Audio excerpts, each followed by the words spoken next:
Welcome back to the channel. This is Trinity Storm, and you are watching a first part of What If Fem-Naruto Was Saved by Kakashi's Father. If you enjoy this video, please like, share, and subscribe to this channel. Now, wasting no more time, let's start the story. She sensed that she was falling. She had been a he only moments before, so she didn't understand how she was now a she. After bringing peace to the lands and resolving their long-standing differences on the battlefield one final time, he had been happy, finding inner peace with his brother. After suffering significant blood losses, they were both prepared to travel together into the pristine lands in order to be reunited with their loved ones on the other side. However, it appears that a force had different ideas for her. Tsukumo Hitaki had to make a decision, a terrible, inevitable decision. He could either sacrifice the remaining chakra and shunshin them all out of the area and out of Chiyo's reach, which would mean the mission would fail, or he could kill Chiyo, the sand puppet master, which would still wipe out his entire team. His white chakra blade faltered as it attempted to enter the back of the elderly woman's throat, and he hesitated. In an instant, he made a decision.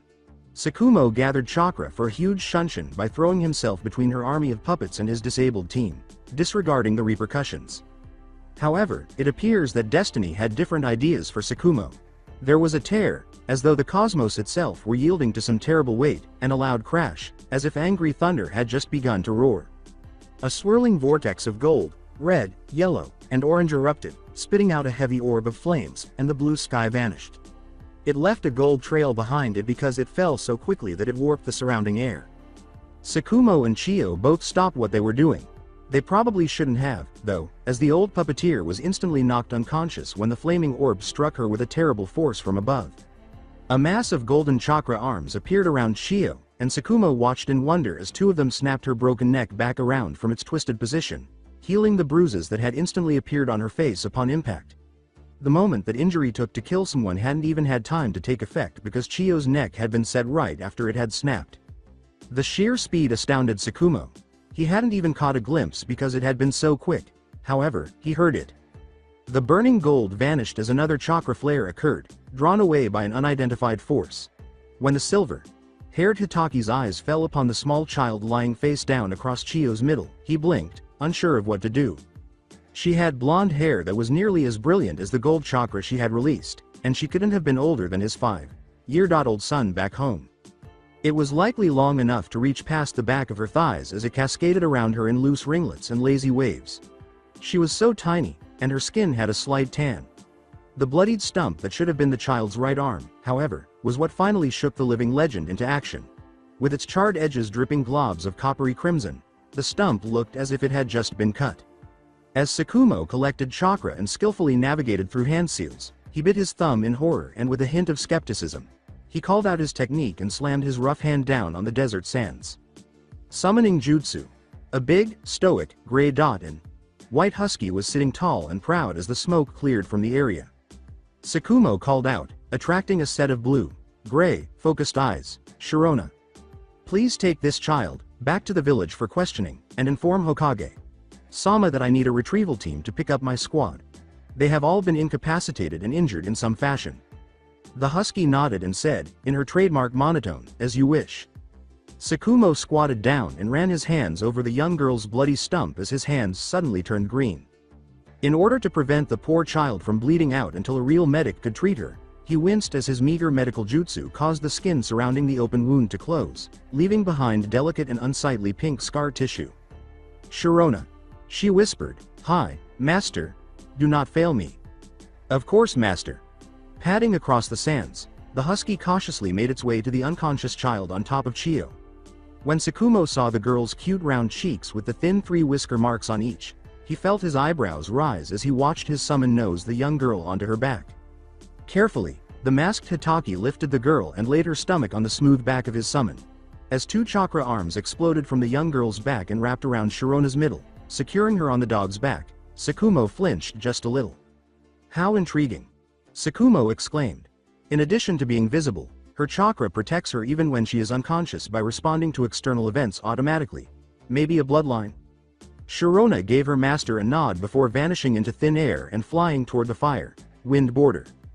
Tsukumo left 2 shadow clones to protect his team until the retrieval squad came for them, and he slung Chiyo over his shoulder.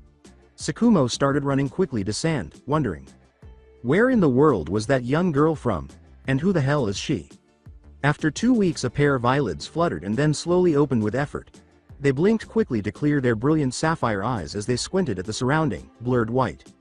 She heard beeping machines, the sound of oxygen bags contracting, and her own calm breathing as her ears snapped into focus. She stiffened as she raised her arm to dab at her still slightly hazy vision. Stop. Her tense muscles relaxed slightly at the sound of Kurama's voice.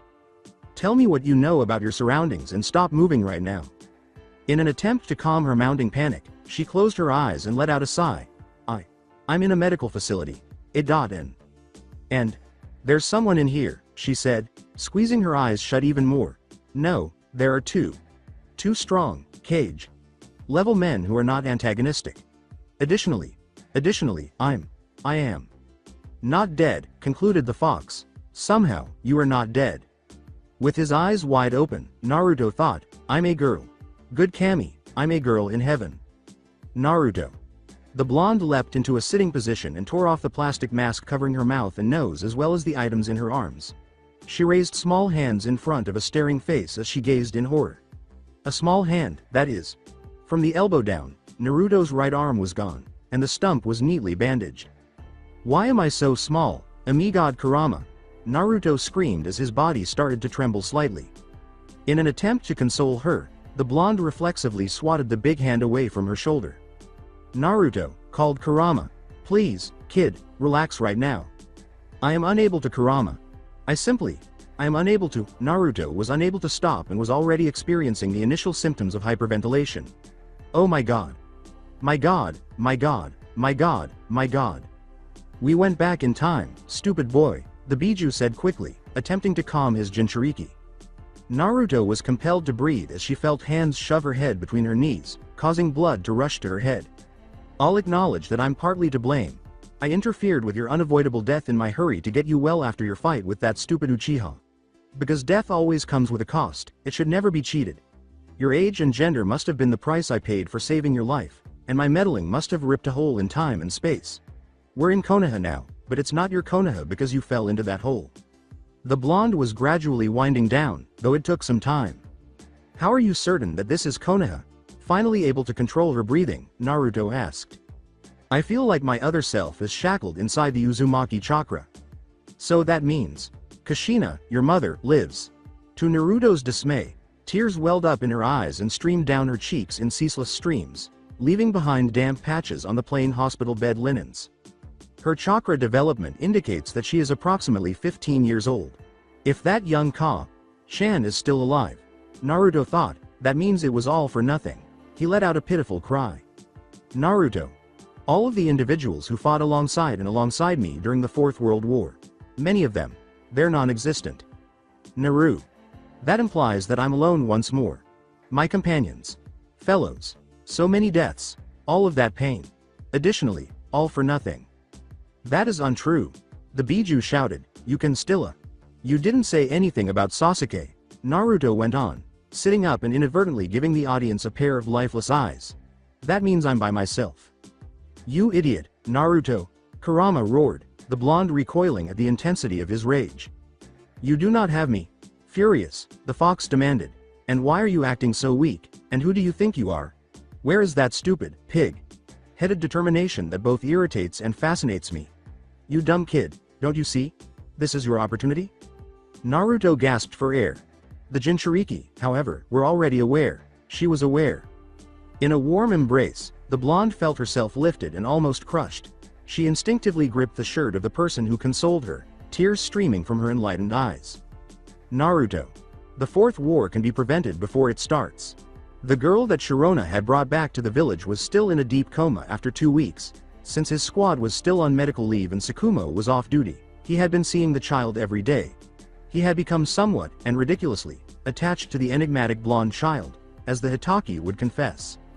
The White Fang had been the focus of more attention than usual lately, and his mission had been successful. Tsukumo was an extremely modest, if not awkward, man, and he felt uneasy with all of the fawning and chatter that followed him all the time. As a result, he had developed the habit of visiting the small fireball that had fallen from the sky and lavishing more attention on his son than usual in order to avoid the attention. The blonde's heart monitor's steady beeping stumbled, and Tsukumo watched the young girl come to with wide eyes. Sarutobi Hiruzen, the third Hokage, stood beside him, examining the tidy bandaged stump of the unconscious girl with grim, wise lines on his face. Sarutobi and the White Fang had received word that the girl would soon awaken. Throughout the morning, she had displayed symptoms of intermittent unconsciousness. As promised by the doctor, Tsukumo caught the first glimpse of the child's jewel. Like doe eyes as her eyes abruptly struggled open. The bluest of blues, they were the most endearing the Hitaki had ever seen. The child stiffened as she raised her arm to touch her face. It was the one that had literally been destroyed, according to her medical records. Tsukumo was unable to comprehend who or why the child had been harmed. And with her missing arm as her only ailment, he could not imagine how she was still able to breathe. She should have been destroyed by such an attack. But don't worry, Tsukumo would destroy the person who hurt a child if they were ever discovered. His focus was returned to the blonde, who appeared to be having internal difficulties, her eyes squeezed shut in distress before he began to relax a little. After taking a few deep breaths, she realized there were people in the room right away. Tsukumo mouthed to Hiruzen, a censor. Her reply, equally silent, was, quite possible. Then her tiny body tensed up once more, and she sprang to her feet, tearing off her breathing mask and her IV, her eyes wide and blind. Before her horrified face, all she could see was the small hand and bandaged stump she was holding. Tsukumo moved to her side and tried to calm her by putting a firm hand on her fragile little shoulder when she started to shake and her eyes lit up with shock. However, she slapped him off without even acknowledging it. The worse it got, the more she started to hyperventilate. Her knees, yelled Hiruzen. Push her head between her knees. Tsukumo was glad to comply with anything that would alleviate the suffering of the poor child. Tsukumo sighed in relief when she finally stopped trembling after what felt like an eternity, but his heart broke when the child choked on a deep sob. After pushing her face down from the back of her head, he released his grip, and the child raised her torso, her eyes empty and tearful like the dead. Tsukumo and Hiruzen both felt shivers at the sight. A kid should never endure such severe pain as to have their brilliant eyes diminished to that. Tsukumo pondered somberly. It's awful. Utterly awful. Disturbed by the child's light weight, Tsukumo carelessly lifted her from her tangle of sheets and held her close. The girl caught on right away, and his heart ached for her. Tsukumo turned to see his cage had quietly come to inspect the girl to his right. The brilliant leader had a great deal of empathy for kids because he was a parent himself. Tsukumo asked, "Sir?" The third finally patted one of the saddened child's soft cheeks and said, "I had Yamanaka look into her head. But they found nothing." The diagnosis was, the girl had either extreme amnesia, or mental blocks so powerful no one can enter without her consent. Tsukumo scowled and stroked the long, unkempt golden hair on top of her head, saying, "There's no way, she's what, 5? She would have to be cage level to achieve such a thing." Had either of the brilliant shinobi been able to read minds, they would have enjoyed Kurama's pleasant hum. "Well, what are you aware of?" A big fox grin stretched across the Biju's black lips. "The ideal disguise for you, stupid boy." "Amnesia," Naruto echoed, sniffling, which only caused Tsukumo to give her a softer pet. "Exactly." As Naruto examined the face of her long, dead Gigi, tears still streaming from her eyes, she thought, "I don't want to lie." She never anticipated seeing him until she passed away, having battled to bring his soul back to the pure land of the dead. But now that she considered it, if Kurama hadn't stepped in and pushed her into a time reversing paradox, she would have seen him again very soon. Kurama said, unusually quiet, "It was not my intention to make you suffer so," in what was the closest he had ever come to an apology. "But now that you're here, Naruto, you'll have to get by. I wish I could be angry with you for being correct." Tsukumo examined Naruto's tearful, wide-eyed gaze. He gently asked her, "What's your name, sweetheart, do you remember?" She nodded, and her lower lip quivered. "My name's Naruto." "What an odd name for a young girl." The little blonde remarked softly, "I don't really remember anything but being all awan." Tsukumo's heart tightened once more. He wept, the poor baby. With caution, the Hitaki questioned, "So you don't know how you came to be? You don't remembering anything strange, like falling?" "No, nothing like that." Assuringly, no, it's okay sweetheart, the Hitaki said. "Just tell me what you do remember, okay?" When the blonde nodded, Tsukumo grinned and his eyes formed amiable crescents. Naruto unintentionally tore apart her heart when she saw Kakashi Sensei smiling. Naruto muttered, his blue eyes dropping and his face twisted in agony, "I had F-wind. His name was Asuke." At last, the third said, Sasuke? Was that your friend's name? Naruto nodded and started crying again. Yes. We were fighting, even though the way was finally no more blood. But Sasuke was still angry. And he wanted to make more blood, cause people had always hurt us. But I didn't want any more blood. And cause we thought different. We had to fight. And we did. We fought really hard. After a while, we were gonna die. We both got really hurt. So now, Sasuke is gone, and I got nobody again. Tsukumo, barely controlling his inner horror, gave the child a grim look. Based on his understanding, Naruto was sent into active duty along with Sasuke, and she was from a place that permitted very young child soldiers. Despite the fact that it was disgusting, they had already killed while barely out of diapers. Tsukumo's prodigious shinobi side, which saw the ups of child soldiers, disgusted him. They were compact and could squeeze into tight areas. They were like sponges, absorbing information so readily because their brains were so young. They would make the ideal shinobi if you taught them properly. They were so tiny that it would be difficult to spot them until they were cutting your throat, and they could blend in with the shadows with ease. It was nearly visible to the White Fang. Sasuke, driven by hatred, wanted to murder the people who had hurt him and Naruto so much. Naruto disagreed, and as a result, Sasuke was killed and Naruto was left with one arm after the poor kids fought so fiercely with Justu that they shouldn't have even known. Naturally, Tsukumo was unaware that Naruto was alluding to Sasuke's recent desire to alter the entire world following the defeat of Kagaya and Madara, as well as Naruto's final battle with him in order to once more repent and accept the status quo of peace. When Naruto told the Uchiha that he wouldn't mind dying next to him because they would always be brothers, Sasuke broke down in tears. They were prepared to accept death's hand as they lay in a pool of their shared, dripping blood. Tsukumo gave Sarutobi a look. After examining each other with deep brown and dark gray eyes, the elder of the two legends nodded. With a small smile, the Hokage returned their gaze to Naruto's azure eyes. How would you like to come live with me, Naruto? Naruto was examined and found to be remarkably healthy after it was confirmed that she wouldn't mind traveling home with Tsukumo.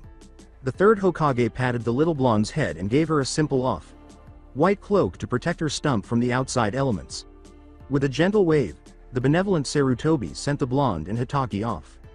The weather was mild and neither hot nor cold, allowing the people of Konoha to go about their daily lives as usual in the marketplace. It was noon. While many of the landmarks were well known, others were not. With his much larger and smaller hands securely grasped by his warm, Naruto followed Tsukumo a little. Even though the Hokage was being considerate and moving slowly to accommodate Naruto's short legs, the blonde would occasionally skip to catch up and avoid falling behind. The blonde made an effort not to pout because, according to his most recent physical examination with Granny Tsunade, he would at least hit 6 feet. He now had to go through puberty again, and he can't imagine the horrors of being a teenager in a girl's body. Naruto suppressed a shiver and focused on other ideas. Being small once more only served to remind Naruto of how bad things had been for her as a little child. This time, despite being a girl, she suffered from the awful speech impairment that had caused her so much grief at the academy in the past. It was a major contributor to some of her worst memories, even though she had obviously moved on and outgrown it. Kurama let out a sigh. Stop whining and do something that will help us. Oh no, all right. The blonde then pretended to have wide, amazed, and inquisitive eyes as she examined everything. She was aware that Tsukumo was tasked with taking care of the blonde for reasons other than the fact that the man appeared oddly attached to her, and that Gigi was observing her behavior through his crystal ball. Tsukumo would be closely observing her, so Naruto knew she had to pretend to be amnesic. On the other hand, Naruto was a real prankster when she was younger. Since she had rarely been caught when she truly didn't want to, she would not divulge anything if she simply considered her predicament to be a complex prank. Naruto's already irritable temperament would be put to the test, but the blonde was aware that things could get worse. Knowing that the man was Kakashi, Sensei's father, and that she would have to confront her former sensei, Naruto gazed up at the White Fang of Konoha. She had fallen into a situation where her sensei was only 5 years old. Her sensei was unaware of her existence. Stupid mortal. Kurama snarled. You will only hurt yourself more if you continue thinking that way. And who is to blame for that? Naruto growled, feeling a little vindictive. You ought to have simply let me bleed out. I have to find Zetsu and kill him before he revives Kagaya because I have a whole new war to finish. HMPH. The Biju sighed. Naruto, blaming me won't make you feel better. You will have to get by, as I mentioned. The blonde deflated as she considered that, rather than snapping as she usually would. If the Uzumaki learned anything from war, it was that uncontrollable emotions can result in death. In particular, her beloved people's deaths. Yeah, Naruto muttered to himself. You're correct. I apologize, Kurama. You were only attempting to assist, so it's not your fault. I don't blame you, Naruto, Kurama uttered. Your emotions are reasonable. With her heart warming, Naruto said, thanks, Kurama. She perked up when the Biju said, just remember. Despite your knowledge, you are still a 5-year-old girl in every way. You have a lot of power, but your body isn't strong enough to use it effectively. You will need to relearn all of the physical skills. Naruto said bluntly, so basically, I have all of my techniques, but I just can't use them because my body doesn't have enough muscle to withstand the power. Yeah, that implies. I got it. The blonde concluded, train like my life and everyone else's depends on it. The fox reminded them, which it does. Additionally, you have far fewer reserves in this body. I don't advise spending a lot of time in sage mode, but it's still a lot for someone your age. Or none at all. You will overburden yourself with your war tactics and perish. Wow, that sounds like a lot of fun. Naruto grimaced to himself. This is terrible. Did my network of chakras shrink? Yes, reaching your former inhuman levels will require intense training, just like in the beginning. Knowing that a Biju who acknowledged their power was in fact powerful, Naruto made an effort to avoid acting ostentatious. So, how will I accomplish that? After asking, Naruto said, I sense it. And blue eyes are always observing me. The fox advised, wait until you are considered genuinely trustworthy to train more seriously, and maybe you ought to be honest with someone about how you look at this time. Someone you're confident in. Wait, deadpanned Naruto. As if I have time for that, you say. As we speak, Zetsu is controlling Madara and the lands. Why do you suppose I advised you to tell someone? Kurama sighed. It will give you the justification to depart and take your training more seriously later on. Spending time with someone who is already powerful could easily be used as an excuse for a skill increase. You can avoid going to see Ibiki's predecessor by doing this as well. Naruto refrained from flinching. Touch a copyright, Kurama snorted, fool. Naruto grinned and gave Tsukumo's hand a little tug. Hitaki, who had silver hair, tilted her lips and eyes kindly as she gazed down at the small blonde. Yes, sweetheart. Gosh, I wish you would stop referring to me in that way. I am a man, TT Ibeo. No longer. Kurama smiled. You're a cute little girl with big eyes.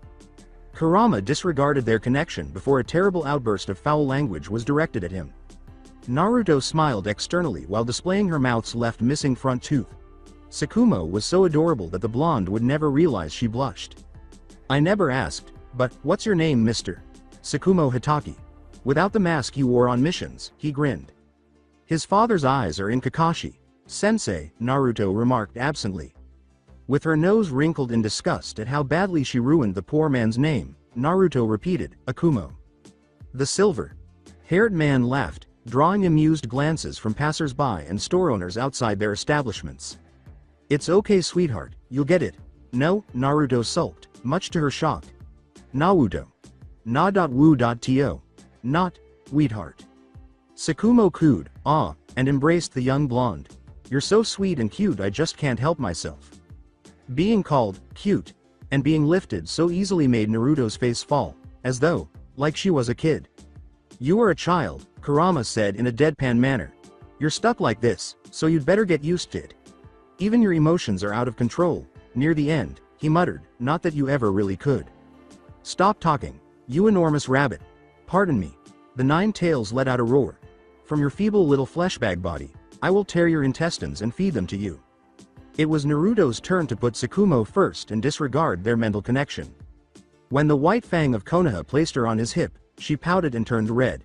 Not cute. Tsukumo smiled down at her and said, tell you what, instead, since I know that I won't be able to stop calling you that, you can come up with your own nickname for me. How's that sound, Naru-chan? A long, forgotten prankster side brought Naruto back to life after he died at the second degrading nickname from the Hitaki. When Tsukumo started spluttering and turning pale, she chirped, Sake-chan, with an evil smile. When people turned to look at him, the living legend blushed red and covered his face with an embarrassed hand. Feeling especially vindictive, Naruto started singing, Sake-chan, non-stop. Tsukumo grabbed the young blonde off his hip and held her in her arms, bringing their faces together. In sheer embarrassment, he shushed her. Shush. No, Naruto, please, anything but that, he yelled. No one will ever take me seriously again. I'm a grown man. Old man? Naruto asked, deliberately mispronouncing it. Naruto cocked her head innocently to the side, smirking cunningly. She tried, Akumo. Ojii. Ga, suffocated Tsukumo. I'm not old. When some women started laughing at his expense, his face turned beet red. However, Naruto was rolling around inwardly with joy. What a clumsy turtle. She laughed. Tsukumo called, Naruto, in an attempt to divert her attention. How about we fly? You're not afraid of heights, are you? Fly? Naruto asked again, then nodded and applauded. Cool, let's fly, Sake-chan. Tsukumo let out a resigned sigh, realizing that he had been unable to divert Naruto's attention from the terrible moniker. The silver-haired Hitaki swung a laughing blonde onto his shoulders and shook his head in desperation before leaping to the rooftops above.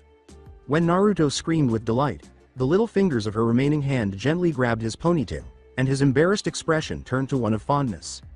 Tsukumo climbed over the tiled rooftops and remarked, I didn't say anything before, but I've got a little boy about your age at home, Naruto. Both of them relished the cool breeze blowing through their hair and across their faces. Naruto calmed down and asked, your son?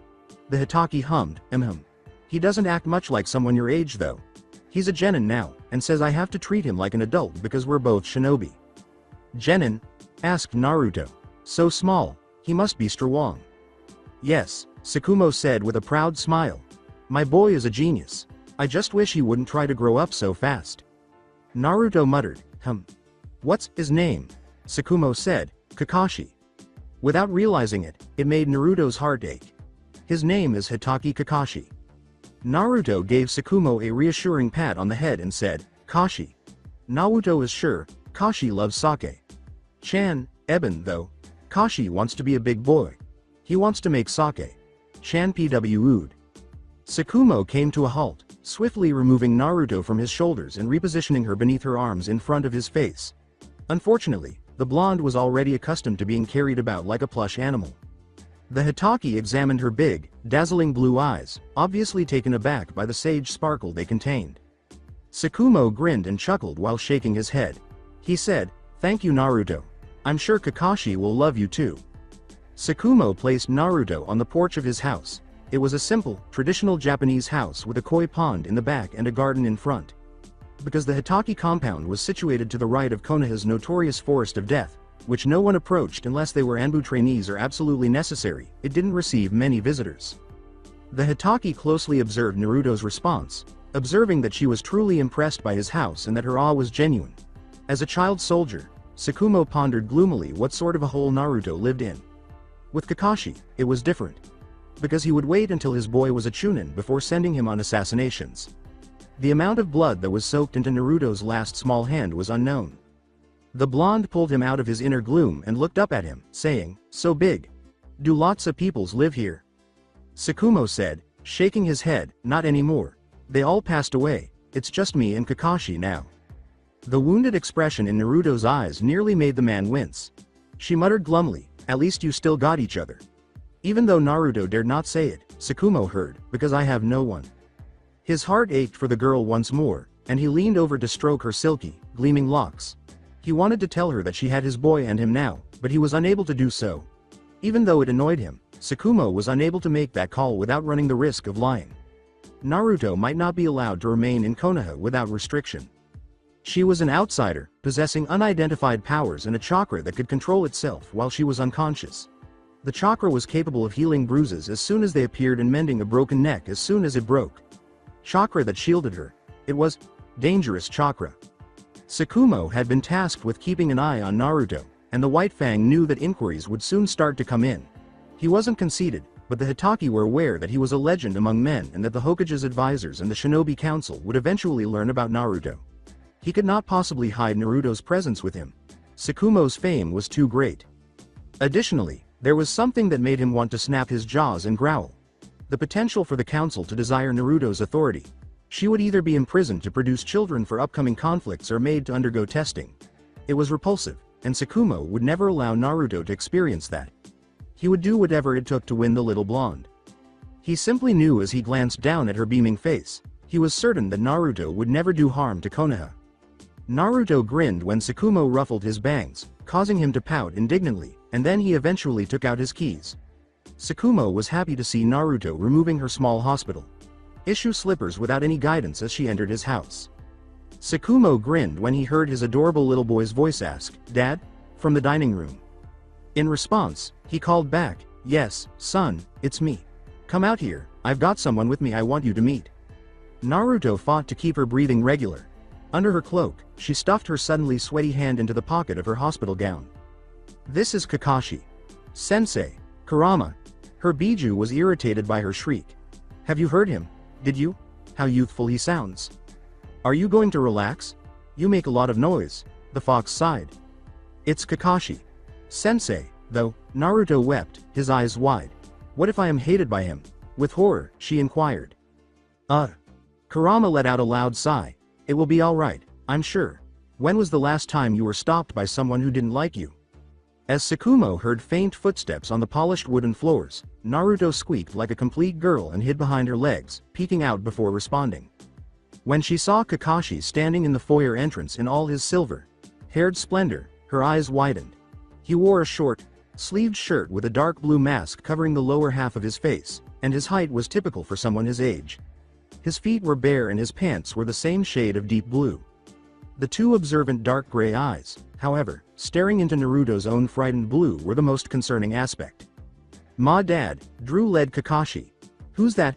How is he able to be so cool despite his diminutive size?" Naruto was perplexed. Tsukumo rubbed the back of his neck and laughed sheepishly. He guided her around himself from hiding while resting his other hand on Naruto's head. "This son is Naruto. She'll be staying with us for a while." Kakashi cocked his head to the side and crossed his arms as he studied the little blonde. "Oh God." Naruto became alarmed.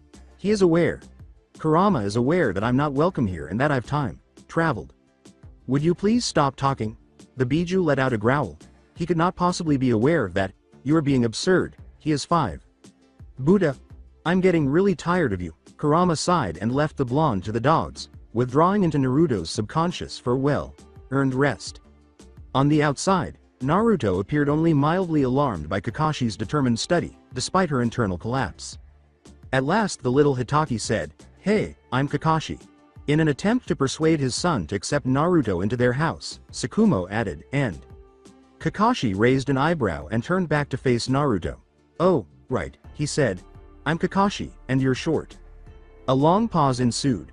A vein on the side of Naruto's head started to pulse, and Tsukumo's mouth fell open. Naruto gritted her teeth. There's nothing cute about him." "Not short." She sighed. He stated bluntly, "Yes you are. And what's with that pronunciation? You sound like a baby." Tsukumo was horrified by Naruto's response and the words he chose to use. "Naruto," he stammered, his face flushed. "That is. You cannot say that. Where did you even learn such? Kakashi rubbed his masked shin and said, I don't think that's physically possible. Perhaps if there was a jutsu that could ram live ducks up there." "Kakashi!" cried Tsukumo. "You're da worst." The blonde snorted, while fighting back tears with her bottom lip protruding. Naruto's emotions were running wild in the foolish little girl body she was made to inhabit. She could be triggered by almost anything. Tsukumo embraced the young blonde and stroked her hair while he shushed her. "Ah," he said. He glanced over Naruto's small shoulder at his smug son with disapproval. "Not just a baby interrupted Kakashi. "Even worse, she's a crybaby." Tsukumo said firmly, "Kakashi, you should apologize immediately, that was inappropriate." The young Hitaki muttered, unfazed by the reprimand. "Sorry Naruto." "He doesn't mean it at all." Naruto became furious. "What a jerk." Naruto wriggled in Tsukumo's arms and glared at Kakashi with teary but unyielding eyes, saying, "Whatever." To the surprise of both Hitakis, she refrained from crying. Her whiskered cheeks flushed with anger as she blinked them away. Not a crybaby. And it's a speech I am. Meant. I can't help it." Tsukumo blinked, clearly unaware of that. With a great deal of amusement, he watched Naruto blow his son a raspberry after helping her stand up when he asked her to. She said, "Sake-chan, can I look around?" Sakumo nodded foolishly as he watched Naruto snarl past his son with a snub. "Stay in the front of the house. I'll show you everywhere else in a bit," he said. "K," chirped Naruto. Sakumo turned to face Kakashi again and couldn't contain his laughter at his son's utter bewilderment. Kakashi was accustomed to people clapping their hands in awe and complimenting him on his genius status. And the boy essentially expected such behavior, even if he didn't like it. And here was Naruto, blowing him a raspberry and walking away without even looking at him. Sakumo's smile would not go away. "Isn't she a little fireball?" He laughed. "I feel like things are going to change in this area."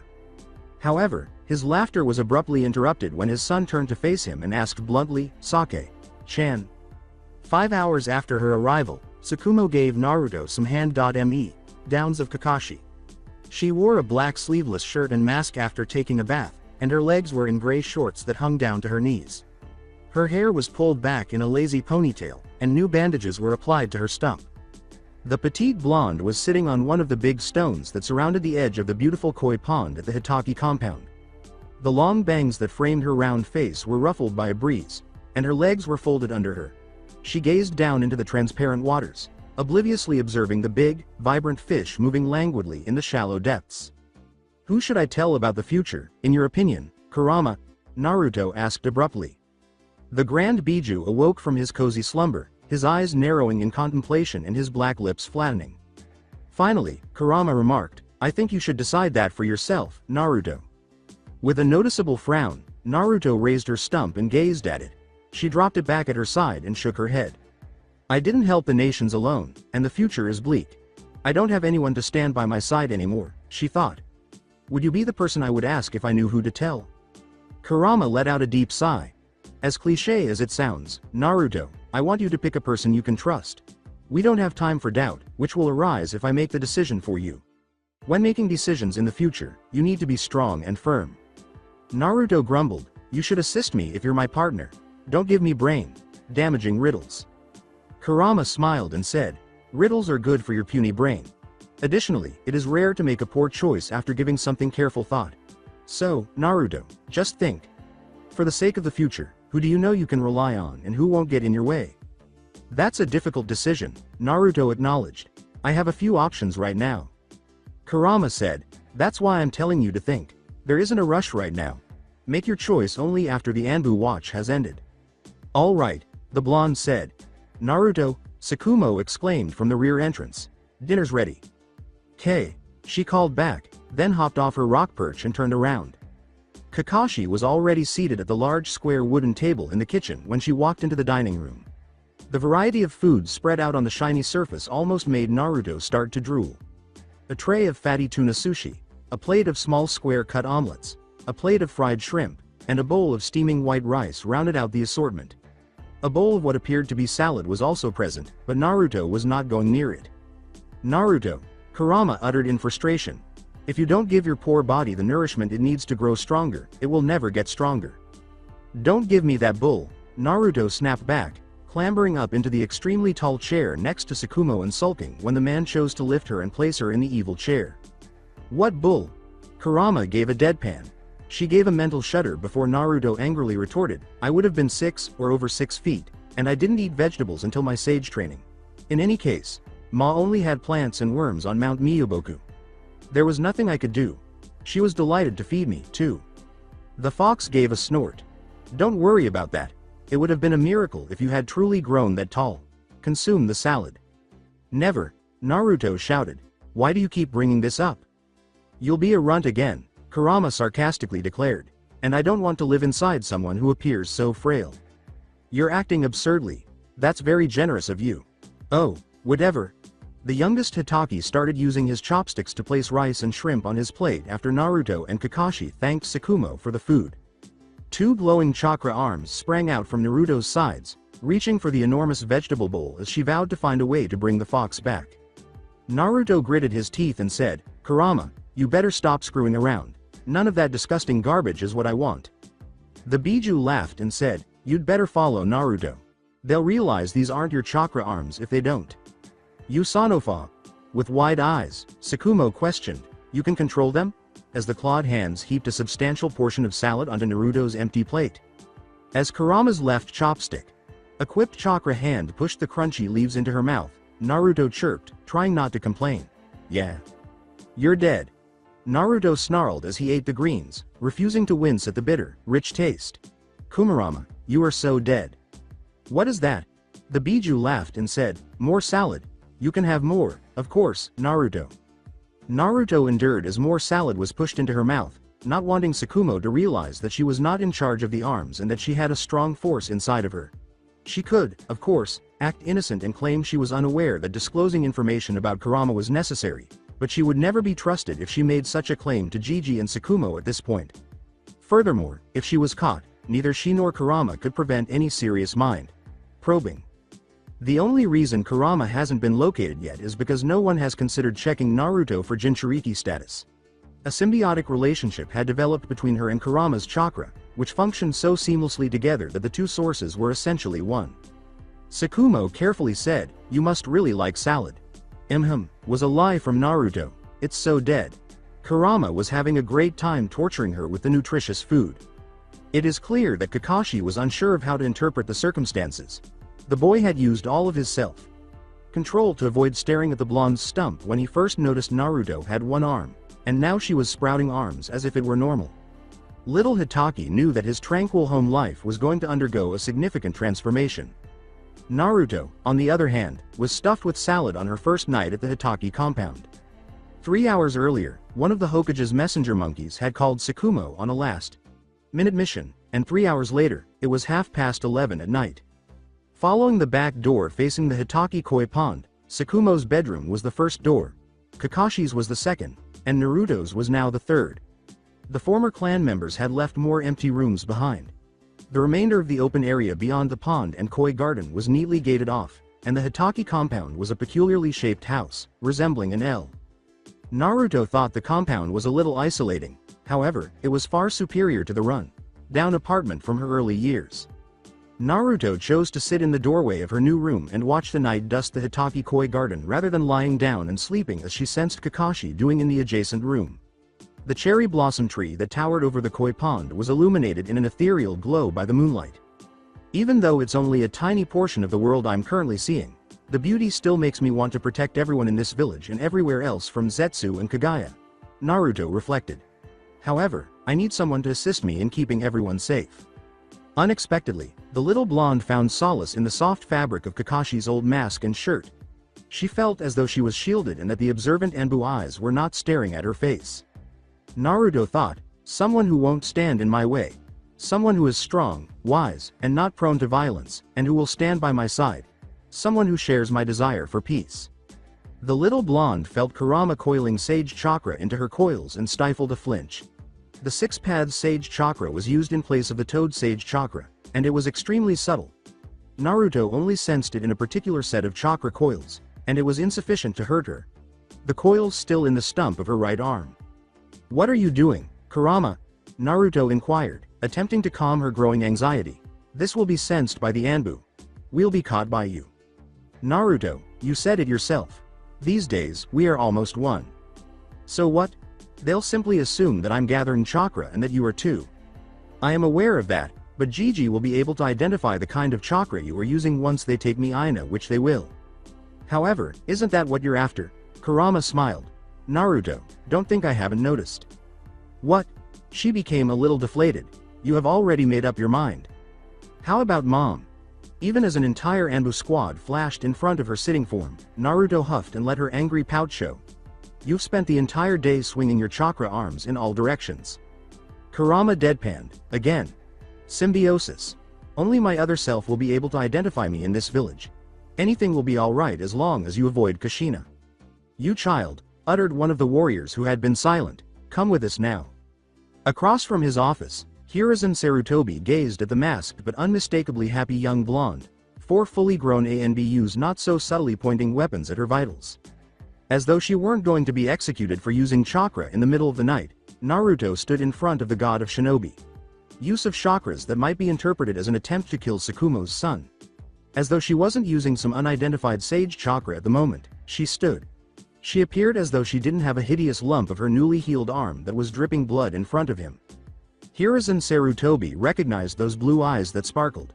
He was aware that something he had never encountered in his life was about to happen to him. "Hey Gigi," chirped Naruto, "can you keep a secret?" Hiruzen Sarutobi stood atop the Hokage's tower, gazing out over the night sky over his cherished village, following Naruto's visit to his office. He was Shinobi's god, he was brilliant, he was Konoha's renowned and notorious third Hokage. However, Hiruzen Sarutobi was a person too. For this reason, he stood by himself, silently crying as he watched his village. He was afraid of what lay ahead, he was afraid of what his village might have to witness. Above all, he was terrified of the monster he would turn into in order to protect Naruto and his village. Yes, Hiruzen Sarutobi was a legend, but he was also a man. "Hey Gigi, can you keep a secret?" The Anbu was unsure of their proper course of action. All the little blonde girl with the regenerating arm had done was smile covertly at their leader. In order for everyone to see that smile, she had taken off her mask. Too wise to be tilting the corners of a young person's lips. She had openly disrespected the third by calling him Grandpa, before asking him if he could keep a secret. Clearly seeing the request in those big blue gems, the third had seen through that smile. The young girl had said in a quiet, a little dejected voice, "I need your help." The silent warriors realized she most likely had some sort of speech impairment because she spoke with extra caution. "I can't do it all on my own. I need you, Gigi." The Anbu objected, but the third just rounded his desk with his tan hands folded regally behind his back, not even seeming the least bit offended by the derogatory moniker.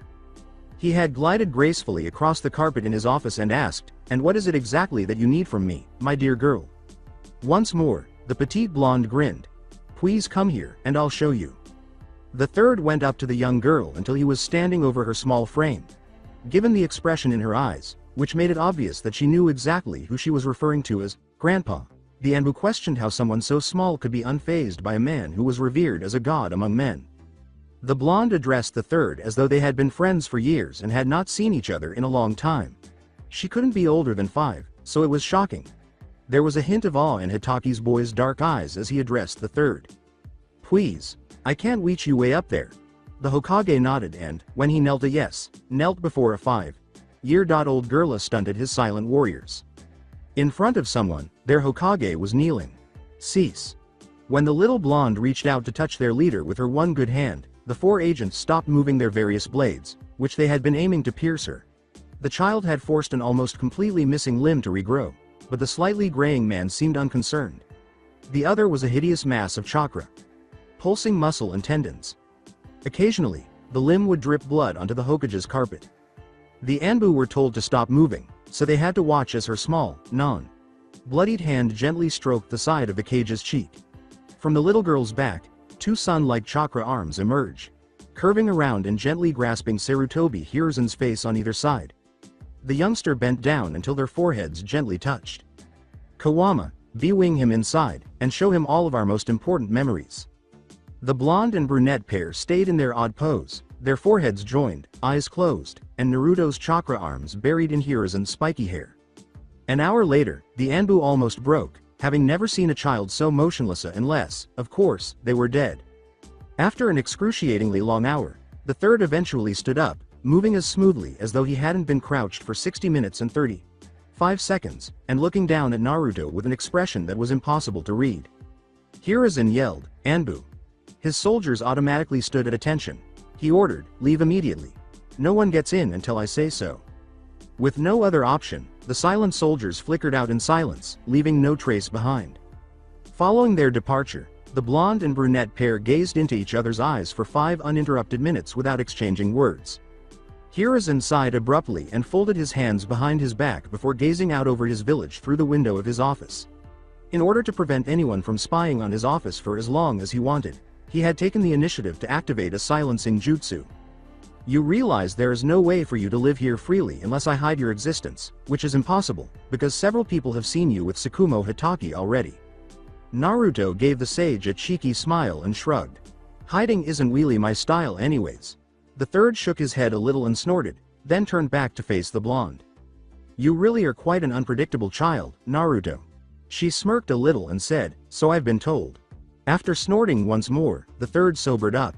With her lips slightly pursed, Hiruzen said, "Beyond that, I do want to help you, and I have no doubt that you knew I would. And though I want to aid you, I have a responsibility to this Konoha, and the present.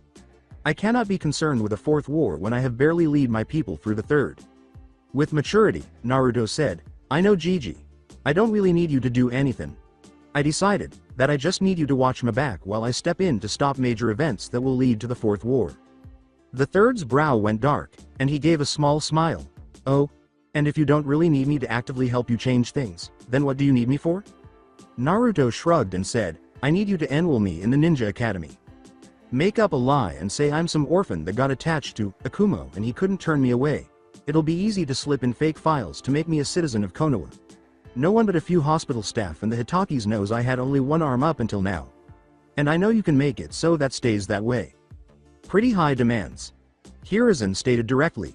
Do you know how many laws you are asking me to break with just this? It gets better. Naruto smiled, acknowledging to herself that she was dangerous for enjoying her Gigi's sardonic look. I need to know that when I leave this village for whatever reason, that I won't be getting into trouble, or be Seuss. Pecked. Ed as a spy. That's how you'll be watching my back.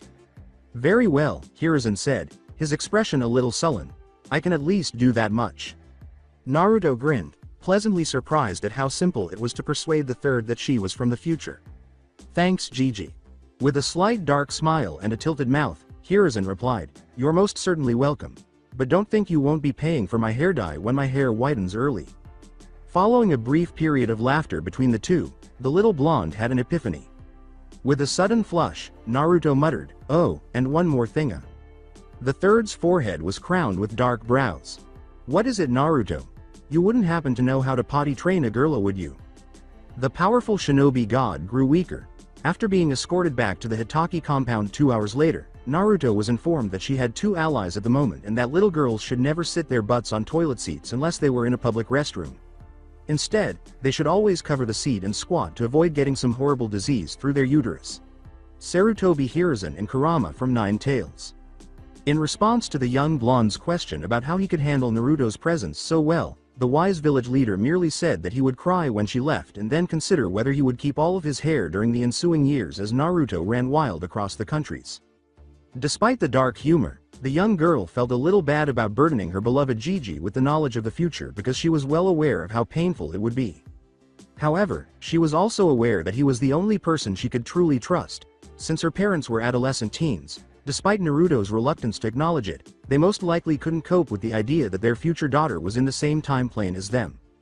Naruto would only cause them problems by showing up in front of them. Kushina was the Jinchuriki of Kurama during the period she was in, and it was impossible to predict what might occur if she encountered Naruto, a Biju with a stronger and now open seal. Her partner added, I wouldn't worry too much about that. Naruto gave a wise response. Remember how I said I could feel my other self? The fox asked, but before Naruto could answer, he went on. Well, my consciousness merged with my other self shortly after I told you that. Thus, Kushina is just the chakra of my other self. Your stronger seal will absorb the remaining chakra if you approach her, potentially harming her. And you're telling me not to be concerned about that? Naruto's face turned beet red with righteous rage as he screamed. She's my mother, and if I get close to her, I might kill her. Well, she would have been okay if certain things hadn't happened, and she survived having me torn from her after your birth. I don't give a damn. Naruto sighed. Even though it's awful, I refuse to risk getting close to her. In any case, it's not like your weak body can manage any more of your chakra. That's okay, Kurama remarked. In any case, I think your family would only act as a distraction from your new mission. We'll just figure out how to get my remaining chakra back from Kushina without hurting her later, and only if you're strong enough to handle the surge. Cool, Naruto said, letting her further immerse herself in the healing depths of the Hitaki's bath as her tense, angry muscles relaxed. Having my parents alive and not being able to spend time with them will be terrible, but I've lived my entire life apart from them. I'm capable of doing it once more. I'll be alright. True, Kurama uttered. However, I'm here much earlier this time. Ah, thanks, friend. I was certain you loved me, Naruto exclaimed. The Biju complained, oh, stop talking, you idiot. Enjoying the warmth of her bath, Naruto chuckled to herself as she ran a damp hand through the long, dripping bangs on either side of her round face. Even though Kakashi had been kind enough to put bubbles in it for her, she hadn't noticed Naruto's bloody arm mass where her stump should have been, because she had concealed it all day under her hospital issued cloak. she had her arm wrapped in white bandages that oddly stayed clean, and she hadn't allowed it to come into contact with the steaming water or anything. Since Kakashi had genin duties with his shiso, her father, starting at 8 a.m., the two kids hadn't spent much time together. The boy did nothing but read scrolls and practice kenjutsu until 4 p.m. Naruto had no one to keep her occupied but her own thoughts while Tsukumo was still on his mission. Kurama was excluded because he refused to waste time by engaging in pointless conversation in order to prevent his partner from dying of boredom. Wait. Naruto sat up more straight as an idea struck her, halting her nearly unconscious Bubblebeard, making motions. Kurama let out an explosive sigh. Naruto, what is it now? The blonde, irritated at being snapped at, sighed, my new arm. Why in the world hasn't it been fully restored yet? The skin is where? Kurama's silence caused a lengthy pause, and the blonde's stomach gave a strange little flip.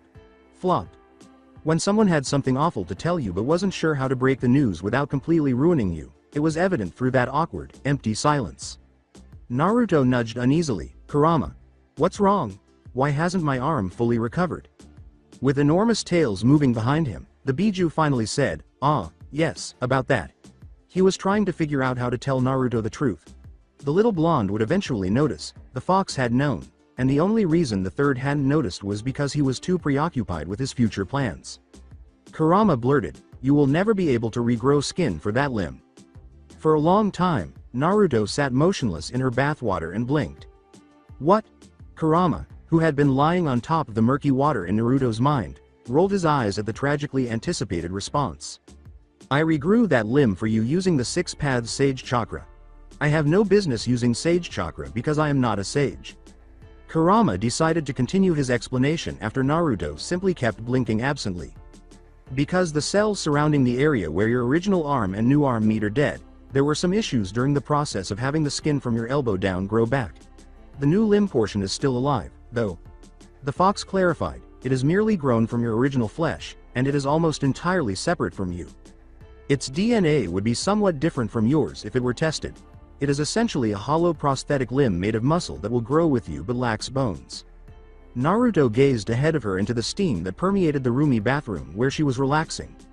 Kurama could see that she was having more difficulty accepting what he had told her than understanding what he had just told her. Before she did something foolish, the Biju made the decision to complete his explanation.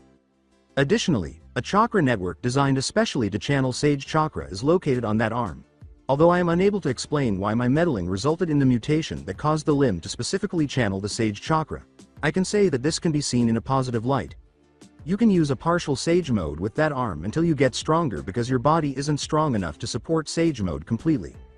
Naruto exclaimed, it's just one bomb after another these days, isn't it? With a weary expression that wasn't appropriate for a face that young. Hey. You have all of your limbs now, at least. Unconvinced, the blonde grunted, HMPH. It feels like a tiny weight hanging off the stump that I've already gotten used to, and I can hardly feel the damn thing. Well, you'd better learn how to use one-handed seals. With a sneer, Naruto called forth Kurama's chakra arms and washed herself before leaving the restroom. Naruto padded down the lengthy hallway that would lead her to the kitchen of the compound, covered by more Kakashi hand.me. Downs, including the smallest one Hokage had left for her outside the restroom. Knowing that she was permitted to do so because Tsukumo had left a note for her and Kakashi on the refrigerator, she chose to simply reheat the leftovers she had found there. Knowing that Kakashi had already gone to bed because he had early morning training, Naruto sat at the table a few minutes later, munching on her reheated fried shrimp while gazing into space. Hey Kurama, I have a query. What is it? You mentioned that although I possess all of my previous techniques, I am too weak to apply them effectively. Yes, what about it? The Biju inquired. Does that imply that Son Goku's lava release and Shukaku's magnet release are still with me? Huh? The fox hummed. The truth is that you do. Your DNA changed a little when you went back to being a little kid. Lava or magnet release may be inherited by your offspring if you ever have any. Gosh, that's fantastic, Naruto gathered. Is it safe for me to use them? I'm not sure. How about giving it a try and seeing? Yeah, I'm not actually tired anyhow. With her new limb drooping limp at her side, Naruto rose from the table. Naruto felt a little giddy as she made her way quietly to the Hitaki's koi garden. Training was missed by her. It was dull being a young child. Hey. The boy was foolish. Kurama snorted. I'm a female. To their surprise, Naruto spat. Ha! Naruto's cheeks burned with embarrassment as Kurama laughed. You've grown into a little girl, aren't you? Well, stupid girl, I'll make sure to keep that in mind going forward. Shut up, Naruto said feebly. I don't need you to remind me that I'm a woman. It's only natural because you were the one who was offended when I called you male. Still, complained Naruto, it's best not to bring it up, it's awful enough. Okay. The fox rolled his eyes. Just start your little experiment. Naruto hopped onto the rock that surrounded the koi pond, her lips pursed. With her hands in front of her chest, she opened her mouth and drew a blank. What's wrong? What? Kurama asked. Naruto gave a sheepish smile. I just realized that the super-tailed beast Rasen Shuriken, also known as Sage Art, Magnet Release Rasengan, is too strong for me. Furthermore, I'm not familiar with any lava release jutsu. You have no hope. Kurama sighed. You're fortunate that I can recall that monkey's early days of jutsu development. Even more modest than he was as a young girl and then a 16-year-old boy, Kurama drew Naruto's consciousness into the seal and she stood in front of the legendary nine-tailed fox. With Kurama's old cage in the background, its gates wide open, the strongest Biju in the heir to Asura's chakra stood atop the still, murky waters of Naruto's mind. Naruto looked excited as he asked, You gonna teach me a jutsu? The Biju snorted and said, Honestly, some things never change, and yes, I'm going to teach you a jutsu. Yada! Exclaimed Naruto, pumping his fist enthusiastically. How does it go? Alright. Pay attention, girl. With a quick nod of comprehension, Naruto calmed down and looked up at her partner as he sat down in front of her and raised his enormous claws to his chest. Running slowly through the procedure so Naruto could see the symbols, Kurama stated, The hand seals are dog a ox a hare a snake. With her small and somewhat awkward hands, she went through them several times, her sage limb not impeding her in her thoughts. Intrigued, Naruto said, Okay, so, what do the one-handed seals look like? Kurama went on to demonstrate the movements to the blonde so she could pick them up, saying, The half seals look like this. When she fumbled with her left hand, he corrected her. The young child eventually mastered the half symbols after spending perhaps 15 minutes outside of Naruto's head. Despite the common misconception that you have to have excellent chakra control to manage one-handed seals, pretty much anyone can use them. It is just a matter of how fast one is at using them. Since it takes a lot of practice, only few humans use one-handed seals. You have years before you are drawn into a serious battle, and you will have mastered one-handed seals by then. While using her bandaged limb to scratch the side of her head, Naruto questioned, Wait, what's this jutsu called anyways? Kurama smiled. Lava Release, Scorching Stream Rocks Jutsu. Naruto returned the smile, It sounds awesome. The fox rolled his eyes and snorted, I thought you would think so. With a simple chuckle, Naruto extended her small fist in gratitude. His one true friend was able to return to the real world after the Biju gave her a fist bump. I think I'll master this jutsu, and then work on chakra control, she said out loud. With his huge head resting on his paws, Kurama rolled his eyes once more and prepared to heal Naruto as she hurt herself during careless training. The blonde girl was lying face down in his backyard, her small body covered in scratches and singe marks, and Kakashi gazed at her with wide eyes. There were tiny brown boulders all around her, and the area was filled with tiny craters.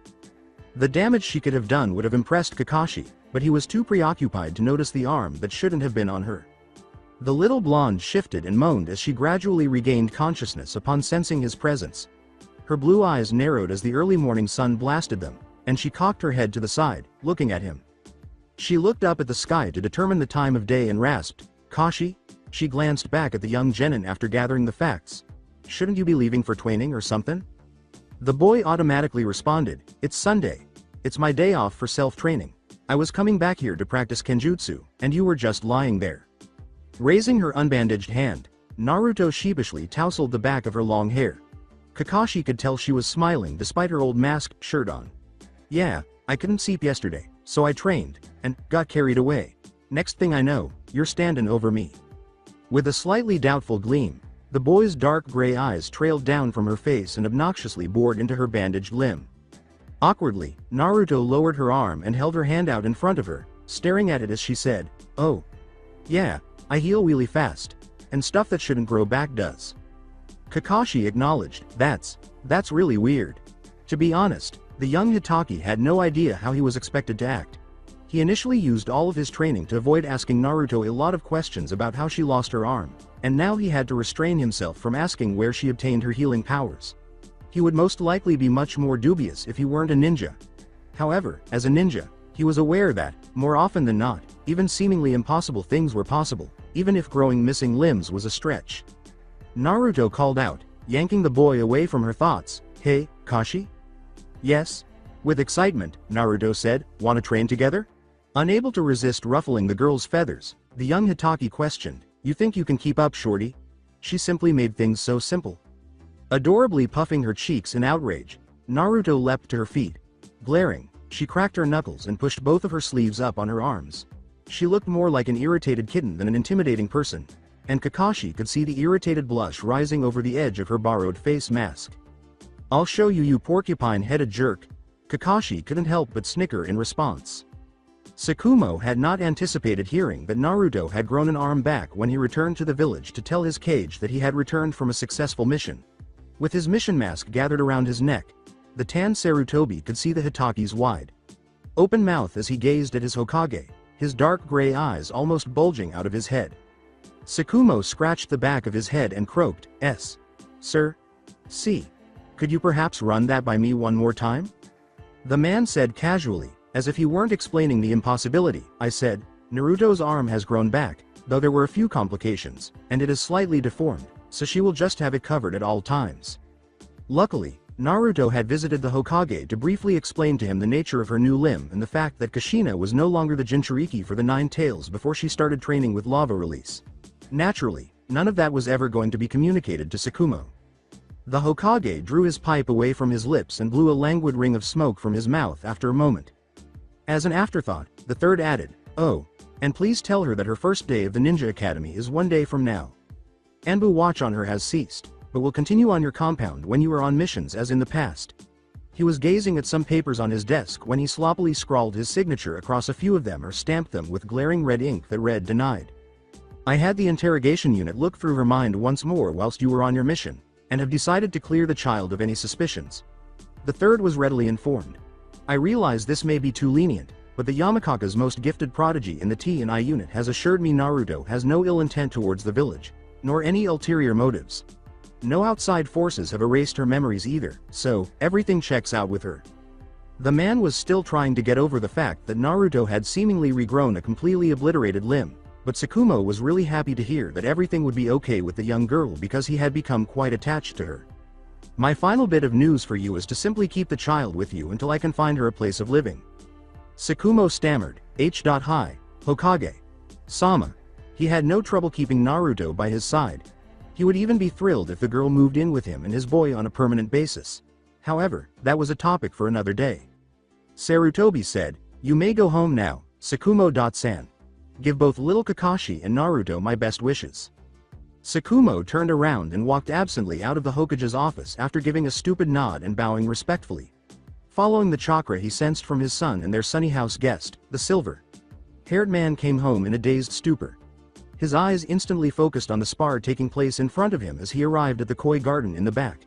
Knowing that Naruto had likely already sensed him a distance away, the man quickly disguised his presence as not to disturb them.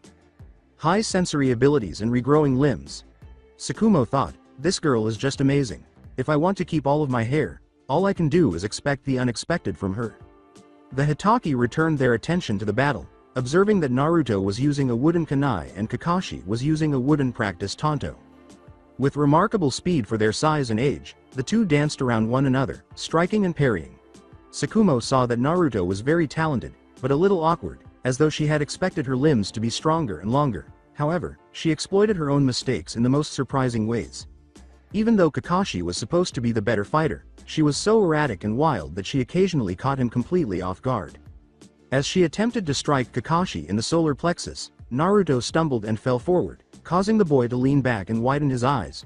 Her legs shot up as her hands touched the floor, and she used both of them to nail the boy in the chin. Kakashi took the blow with a grunt and learned from the girl when he allowed himself to fall all the way back, sending his arms flying above his head and sending him into a backflip that separated him from the blonde. With labored breathing, the two kids gazed at one another with calculating young eyes. After Sakumo counted 5 complete seconds, they both shot forward at the same time and collided in the middle of the koi garden. Arms strained to outweigh each other as their selected weapons clashed with clanks. Kakashi jumped up, curved into a flip, and flew over her head as Naruto danced back, ducking back in to sweep her legs from under him. When she turned around, she saw that Kakashi's blade was precisely in the middle of her throat, and she froze as he landed behind her. HMPH. Naruto crossed her arms in frustration at the defeat. Despite being teasing, Kakashi said flatly, "Looks like I win, shorty." Not short. When Kakashi heard applause at the display, he stiffened and straightened. "Very impressive you two, though there is much room for improvement." With adorable little masked faces brightening at the sight of Sakumo, both kids turned to face the back door of the compound. "Dad. Sake-chan." Sakumo smiled as Naruto's demeaning moniker caused her left eye to twitch a little. The man grinned and said, "Hey kids, Tadaima." The kids all yelled, "Okari," and ran to meet him. Sakumo felt his heart soften. This is pleasant, he thought. Home seems to be a little brighter these days. As they stood outside Sakumo's new classroom for the year, Kakashi said flatly, his eyes as flat as his, "Don't be such a baby." Naruto was hiding behind Sakumo's leg. "Not being a baby," she scowled at Kakashi and sighed. Sakumo forced himself not to roll his eyes. After arguing back and forth, which typically resulted in Naruto blowing his fuse and the girl attacking the boy with her chakra arms, Sakumo decided that he and Naruto had to test Sakumo's limitless patience. It seems that his son and Naruto had not interacted much outside of yesterday. Naruto's ultimate jerkface wedgie, on the way to the academy, still caused some resentment in the youngest Hitaki. A single silver brow rose and vanished beneath his disheveled hair as Kakashi crossed his arms. "Oh really? Well, you sure aren't doing a good job of proving that by hiding from a bunch of kids who haven't even learned to tree climb yet." Naruto's tiny hands clenched even more tightly in Sakumo's pants leg as he snapped, "I'm just nervous, okay?" With a meek little duck, she concluded, "What if they don't like me?" Sakumo's brows furrowed in concern as he pursed his lips. Naruto looked up at him through her long lashes as he put his hand on top of her head. Through her black mask, he could see her pouting. Sakumo asked quietly, "Why would you say such a thing, Naruto? Of course they'll like you. You're a very sweet young girl, and they have no reason to dislike you." Naruto shrugged and scuffed her sandal on the ground, her eyes dropping again. "People always make fun of the way I talk. And I'm really small, so they push me around," she murmured. Sakumo scowled, but his eyes grew wide as his son moved in front of Naruto and away from the classroom door. Although the boy's arms remained crossed and his face was expressionless, Sakumo was familiar with him and could see the protective yet awkward gleam in his eyes. "If the kids in there are stupid enough to seriously make fun of you, then why would you want to be friends with them?" Kakashi responded. "My dad and I don't care if you're a shorty, or that you sound like a baby." Naruto gazed up at him, his large blue eyes glistening with nervous and unshed tears. Sakumo concealed a smile. In addition to essentially stating that he had never made fun of her, Kakashi implied that if the kids were truly trying to harm her, she didn't need to be friends with them and that he would be her friend instead. Sakumo was aware of that, but Naruto was obviously unaware of it. Sakumo was directly in front of Kakashi as Naruto moved away from and around her. She blinked away her tears and flung herself at the smallest Hitaki, crushing him in a fierce embrace. As Sakumo watched his son struggle to figure out how to act appropriately while being hugged, he thought, "I'm proud of you, son." His lips stretched into a loving smile. Kakashi had become motionless, but Naruto ignored this and muttered, "Thanks, Kashi. You're still a jerk though." Kakashi pushed the blonde away with a snort. "Whatever, shorty." He brushed it off his mind. "Just get in there already. I'm already late for training, thanks to you." With a playful flick of Kakashi's masked nose, Naruto rolled her eyes. As the boy scowled at her, she turned away and walked on her tiptoes to give Sakumo a waist hug, which caused the man to ruffle her hair affectionately. As much as I hate to admit it, Jerkface is right. Naruto is no scaredy cat. So I'm gonna go in there and give all the people extreme, ultimate jerkface wedgies that mess with me. After laughing as Naruto withdrew, Sakumo hurried to her new classroom, flung open the door, and yelled that she was Naruto and "Pleasured to meet you, chumps." Everyone in the room stared at the laughing blonde with her thumb over her chest as she introduced herself, and the Hitaki pair shook their heads.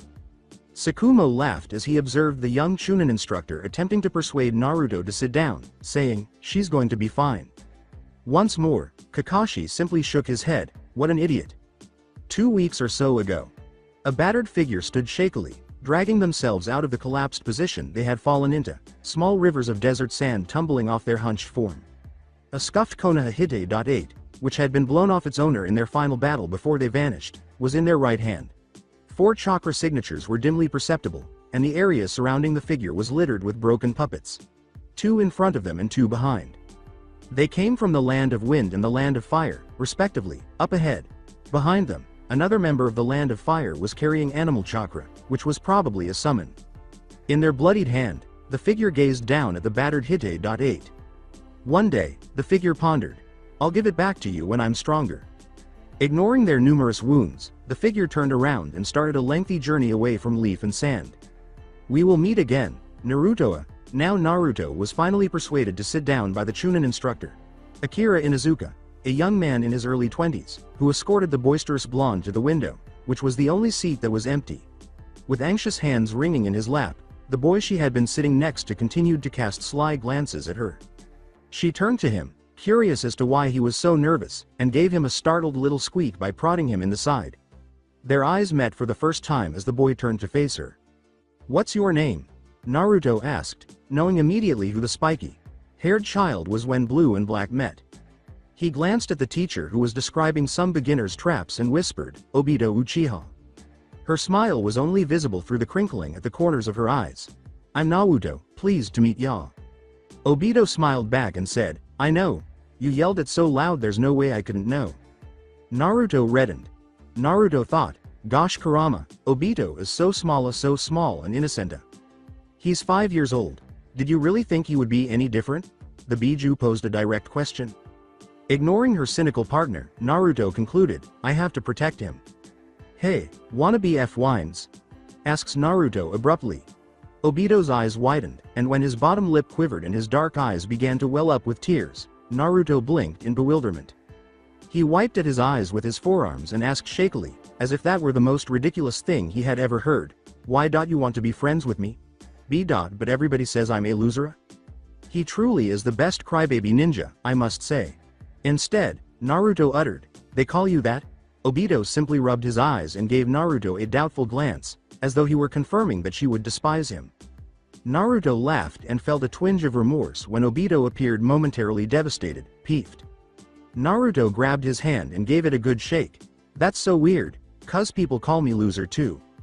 Obito's eyes widened once more. "To be honest, I don't think you should make such a proud announcement." "Oh, please stop talking. Wh.Wa," cried Obito. "You too, Naruto?" "Heck yeah. Let's be best friends." They both had big smiles on their faces. Naruto laughed, "Sure. Quiet."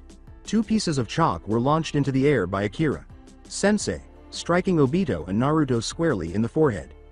The 2 children frowned and furiously rubbed their heads against the red dots that were burning. The 2 new friends sank into their seats in embarrassment as some of their peers made fun of them. "There are some things that never really change," Kurama sighed, smiling wryly. Naruto sulked. Obito and Naruto sat beside a lone swing beneath a tree they knew well during lunchtime. Since Obito wasn't having lunch with him, Naruto gave him the bento that Tsukumo had prepared for her. She took the white box out of her orange, polka dot, bright green toed backpack. When the third arrived at the front door of the Hitaki compound that morning, he had almost given Tsukumo a heart attack. In addition to school supplies and a small amount of pocket money in case the blonde saw something she wanted in town after school, the wise Kage had brought the backpack he had purchased for Naruto. Tsukumo filled Naruto's bento with sticky rice, fried shrimp, sausage, and adorable square-cut omelets. Naruto opened the second, bigger bento box, wondering what it contained. The sight of the ripe baby tomatoes grinning up at her and the green salad instantly made her face fall. Kurama let out a loud laugh. "Ooh!" cried Obito. "You've even got croutons in there." Tsukumo even included a packet of pepper and a small plastic tub of salad dressing. Kurama. "Shut." Naruto gritted his teeth, "It's not amusing." Naruto laughed and rolled around in his mind, almost crying. He howled, "Just now, a piece of your soul died. It felt like a piece of your soul died, I'm not kidding." Huffing, Naruto pushed her salad box into Obito's hands and slammed the lid back. She growled, perplexing her new friend, "Enjoy." After observing Naruto tear into her shrimp for a moment, The boy simply shrugged and reopened the salad, accepting the plastic fork Naruto gave him with a kind nod. While eating lunch, the two children talked about various topics. Surprisingly, Naruto responded with genuine excitement and didn't find Obito's useless chatter annoying. "When are you going to realize that you are a child at heart?" Exasperated, Kurama raised his voice. "You are still a little child, even though you know a lot." "Oh, are you finished laughing now?" Naruto questioned sharply. "Come on, Naruto. What are you saying, flesh bags? Lighten up. The guy who attempted to crush me when we first met is saying this." Naruto gave a blunt reply. Kurama scoffed rather than responded. "Yeah," Naruto replied, maintaining his neutral tone. "That's what I believed." "Excuse me."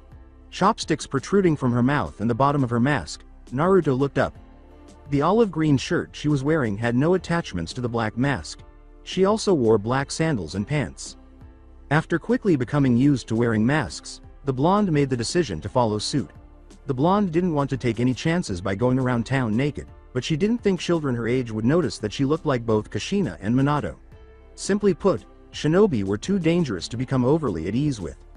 Pulling her chopsticks out of her mouth and tucking her mask under her t-shirt more firmly, Naruto said, "Yeah." The sight of a scrawny boy standing in front of her and Obito caught the blonde's blue eyes. The boy wearing a green jumpsuit, a shaggy black bowl cut framing his face that gleamed in the afternoon sunlight, and a brown scarf around his neck caused Naruto's eyes to widen. "Hey brow. Sensei, busier." Her mind cried out. The boy in the green outfit yelled, "I am Might Guy," while posing foolishly. "I could not help but notice your youthful introduction earlier, and decided to introduce myself." Obito murmured at her side, "Oh Greta. The guy who everyone thinks sucks even worse than me." The young Uchiha gasped in pain as Naruto pushed her elbow into his side in reprimand. Naruto leapt to her feet as Obito scowled at her, shook Guy's hand, and smiled while her eyes crinkled. This weirdo was missed, she thought. "I miss you all. Nice to meet ya Guy. I'm Naruto."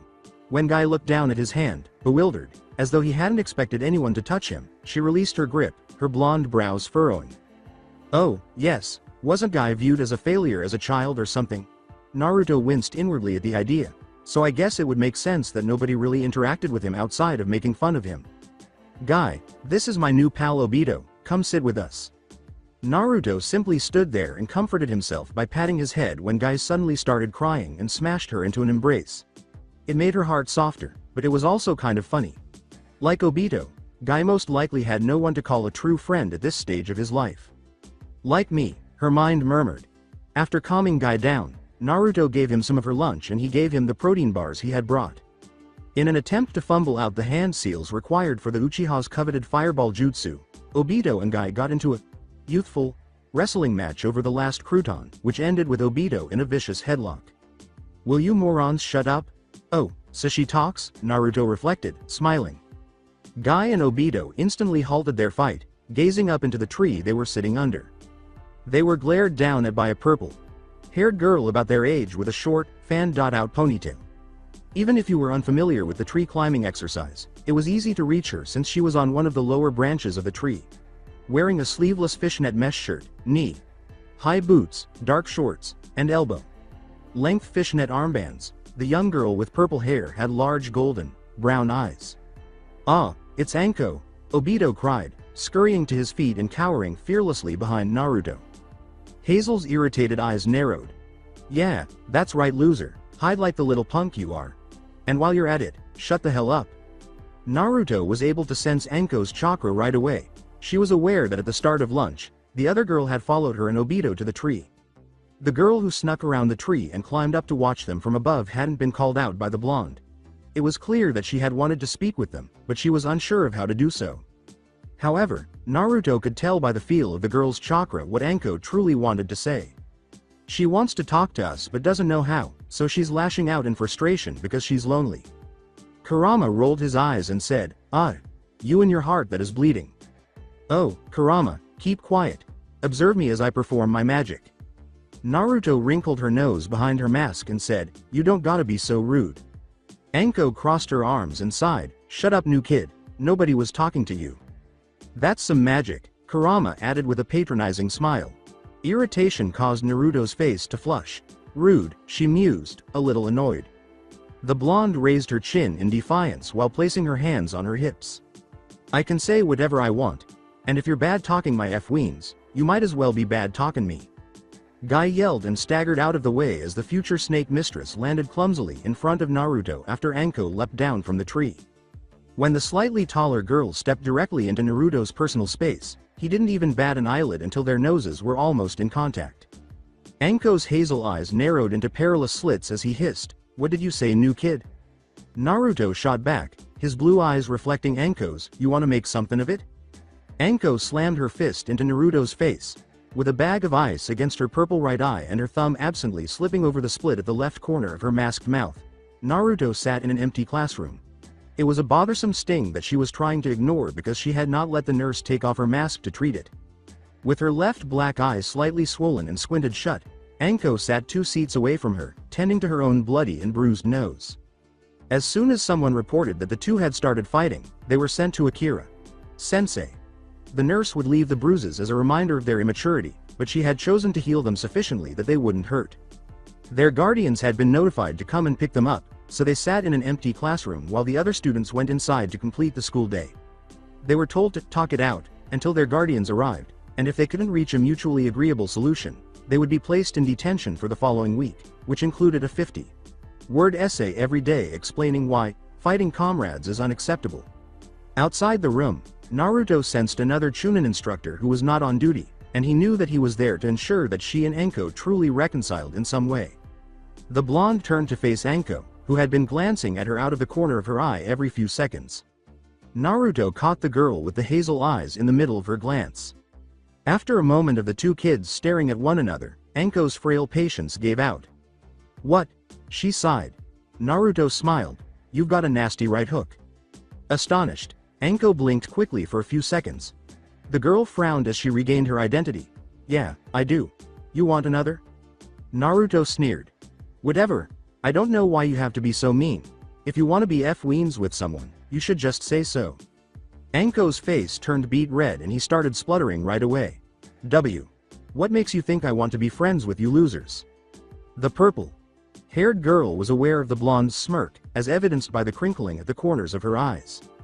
Naruto laughed and asked, "Did I ever say who you wanted to be friends with? You just admitted that you want to be all of our F-weens, so why don't you?" "Why you?"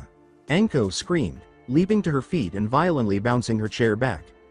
Naruto got up as well, set down her ice pack, and walked calmly toward the purple-haired girl who was flushed and furious. With fire in her hazel eyes, Anko glared at Naruto and charged at the blonde, seemingly intending to hit her. Naruto's smirk turned into a smile when they finally met. Hearing the little masked blonde girl provoke Midarashi to the point where the girl was stuttering incoherently in rage, the Chunin outside the room rolled his eyes. For a few more seconds, he remained motionless, watching to see how the kids would respond to their predicament. When the Chunin heard the girls approach one another, they were fully prepared to fight again. He muttered, rolling his eyes once more, "I do not get paid enough for this." He opened the door, forcing air into his lungs so he could yell commands and admonition, but this plan was dashed when his gaze fell upon the classroom. His eyes widened as he saw Anko with her shoulders slumped and her cheeks burning with shame, holding Naruto's unbandaged hand with their tiny fingers interlaced. Naruto smiled at Anko and remarked, "See, being F-wines is easy once you just let people be your F-wined." Stuttering, Anko said, "Shut up. I told you I don't want to be friends with a bunch of losers." Naruto teased, "Then let go of my hand." Anko's complexion darkened, if at all, and he started to complain angrily. However, the Chunin saw that she had not released her grip. He shuddered at the thought of what lay ahead. Those two are going to grow up to be a pair of terrifying women. Anko was picked up by the matron of her orphanage, dragged along by her ear, and reprimanded loudly all the way from the academy until Naruto could no longer hear her. Naruto waved her off with joy. "If you don't want to be friends, then let go, and punch me again," Naruto said, taking Anko's hand as they met in the middle of the room. The friendship between Anko and Naruto began when the purple-haired girl didn't. The two girls held hands in peace for a while before the Chunin, who was watching from outside the room, closed the door and left them alone. Naruto and Anko sat next to each other after Anko released his hand. Anko ended up braiding Naruto's hair as a way to kill time. Naruto absently twirled a strand of gold around her left pointer finger while she waited for Sakumo. She was channeling tiny amounts of the sage chakra that was stored in her new right arm into the tip of her bandaged pointer finger as part of her chakra control exercises. It was instinctive to use the limb. It was odd because she had to direct chakra into its coils in order for it to work, and she hardly felt it when she wasn't using it. Naruto, however, was not going to scrutinize a gift. At the tip of her finger, Naruto saw the sage chakra materialize. On her finger, a black orb the size of a marble grew, glinting rainbow. Like in the light. Holy she. That's a truth-seeking ball, Naruto. How in the name of Hagoromo are you acting, kid? She dispelled the miniature orb of mass destruction as Naruto's eyes widened. The blonde exhaled a sigh of comfort. As she stuffed her bandaged hand into the pocket of her pants, she thought, crud, that was close. It still amazes me that I nearly set up a truth-seeking ball in the center of the Ninja Academy. You careless girl, exercise more caution, Kurama scolded, his black lips forming a snarl. Are you attempting to terminate your current existence? Yes, I did stop, didn't I? Do you believe that drawing attention to chance is beneficial? Kurama let out a roar. Ow. When the Biju's loud voice struck every side of Naruto's inner skull, she winced and gripped her head. All right, she sighed. I apologize, okay, I promise to be more cautious. To be honest, I didn't even believe that summoning one was feasible in my current condition. A grim line flattened Kurama's lips. It's okay as long as you acknowledge your error and don't intend to make the same one again. I do recall, however, telling you that you were fully capable. Therefore, you will be able to pop out a bunch of Kage Bunshin. However, there will be repercussions, you get it? Naruto swallowed. Yes, she replied. Very lovely, look innocent now. Why? Naruto inquired. You let Hitaki ambush you while you were acting like a fool. What? Naruto spun around, his eyes widening as he saw the silver-haired figure crouching in one of the classroom's windows. Honestly, not even halfway through your first day and you're already causing trouble? At the boy's uninteresting tone, as though he had expected nothing more from her, Naruto crossed her arms and sighed, Kashi, what are you doing here? Dad sent me a summon while training because he's on border patrol and doesn't have time to babysit you. Naruto scowled. So, why'd he send you? Couldn't he have sent someone taller? With a wry retort, Kakashi said, I don't want to hear that from you, shorty. Naruto's displeasure turned into a full-fledged frown. I meant an adult, you ass, and Minato short. The boy rolled his eyes and uttered, whatever. If you really want to know, because I'm a genin, I'm considered an adult. And being my father's next of kin, who happens to be your guardian at this time, that makes me your guardian. That's stupid, sputtered the blonde. With a shrug, Kakashi leapt out of the window and strode to the door of the classroom. I don't make the rules, I just follow them. According to Naruto, whatever. What took ya so long to get here anyway? School's almost over. Kakashi gave the blonde a quick glance. I was training with a new kata and I wanted to get it down before I came here. You bastard! Naruto screamed, his face turning a fiery fuchsia shade. You just ditched me to learn something that you could at any time? Kakashi spun around and gave a menacing glare. Strangely, he hadn't raised his voice when he said, you really expect me to come running to your aid after you acted like a total idiot and got into a fight on your first day? He only made a statement, and Naruto didn't understand how he could appear so uncontrollably agitated while sounding so reckless. She was so irritated by it. Kakashi concluded somberly, not to mention you gave me a wedgie this morning. Naruto's arms were crossed. Crossly, she asked, you call me a crybaby but you're still holding a grudge over that? The children were so engrossed in their dispute that they failed to notice Chunin standing outside the empty classroom, looking puzzled. The boy said, we are not having this conversation. I'm taking you home, and then you can do whatever you want as long as it's away from me. The blonde sighed, good, 'cause I don't want to be near a jerk like you anyway. The boy said icily, that suits me fine. Then Naruto spat, fine. Then Kakashi came back, fine, unaware that a certain Sarutobi had used his crystal ball to see the entire scene. The two masked kids charged all the way to the Hitaki compound. In his office, he laughed uncontrollably to himself, making his Anbu guards extremely uncomfortable. Great Tobirama, those two are definitely getting together someday. 5 hours later, Naruto was in the guest room of the Hitaki, attempting to climb her walls in order to practice her chakra control. She discovered that the control exercises were much easier for her than the first time, and she knew that this was partly due to the fact that women were inherently more adept at controlling their chakras. However, that was just a small portion of her reserves. Mostly because she was familiar with the method. She just needed to apply her existing knowledge to her new body. It was instinct. From her inverted position on the ceiling, Naruto let herself fall, curling into a ball and landing in a tidy crouch. The blonde had already completed her onerous punishment assignment from Akira Sensei, and since Tsukumo had told her to go to bed hours earlier, she was completely bored. 2 hours after Kakashi and Naruto arrived at the compound, the White Fang reprimanded Naruto for his carelessness and poor first impressions. However, Naruto could tell he was merely maintaining appearances and was amused by her antics. Since he was a living legend, he couldn't allow a child under his supervision to embarrass themselves. Naruto snorted and made the decision to go to bed. In her dreams, she saw a moody boy, a pink-haired girl, and a lazy silver-haired man. When Tsukumo returned to border duty the following day, he gave Kakashi the task of walking the young blonde to school. Naruto sneered, as if he could protect me, he's tiny. And how do you feel about that? Tiny? I'm short, but why do people keep saying that? Because it is true. Dryly, Kurama inquired. Stop talking, Naruto said. I don't have fleas, at least. Why you little? Why are you so far behind? Kakashi asked, removing Naruto from her thoughts as he cast a sidelong glance at her, his eyes glimmering smugly. What's the matter? Little legs can't keep up. Naruto yelled, shut up you stupid porcupine, before rushing past the boy with the silver hair. Following the blonde coolly, Kakashi responded sarcastically, so witty. He is 5. How can he possibly use witty in the appropriate situation? Naruto became furious. Stupid geniuses. What a bunch of jerks they are. As the masked kids argued their way to the academy, Naruto noticed 2 recognizable chakra signatures as they got close. Naruto! Cried 2 ecstatic voices. The blonde's masked face glowed like the sun as she turned around. Obito! Guy! She exclaimed cheerily. The 2 boisterous boys hurried to their friend, swarming around her with anticipation. Obito snickered, it's unbelievable that you actually beat up Anko. Yes, Guy said, posing. Your taijutsu and will to defend us was most youthful Naruto-chan. With shyly tinted cheeks, Naruto said, I'll stop you guys. Obito exclaimed, holy crud it's Kakashi.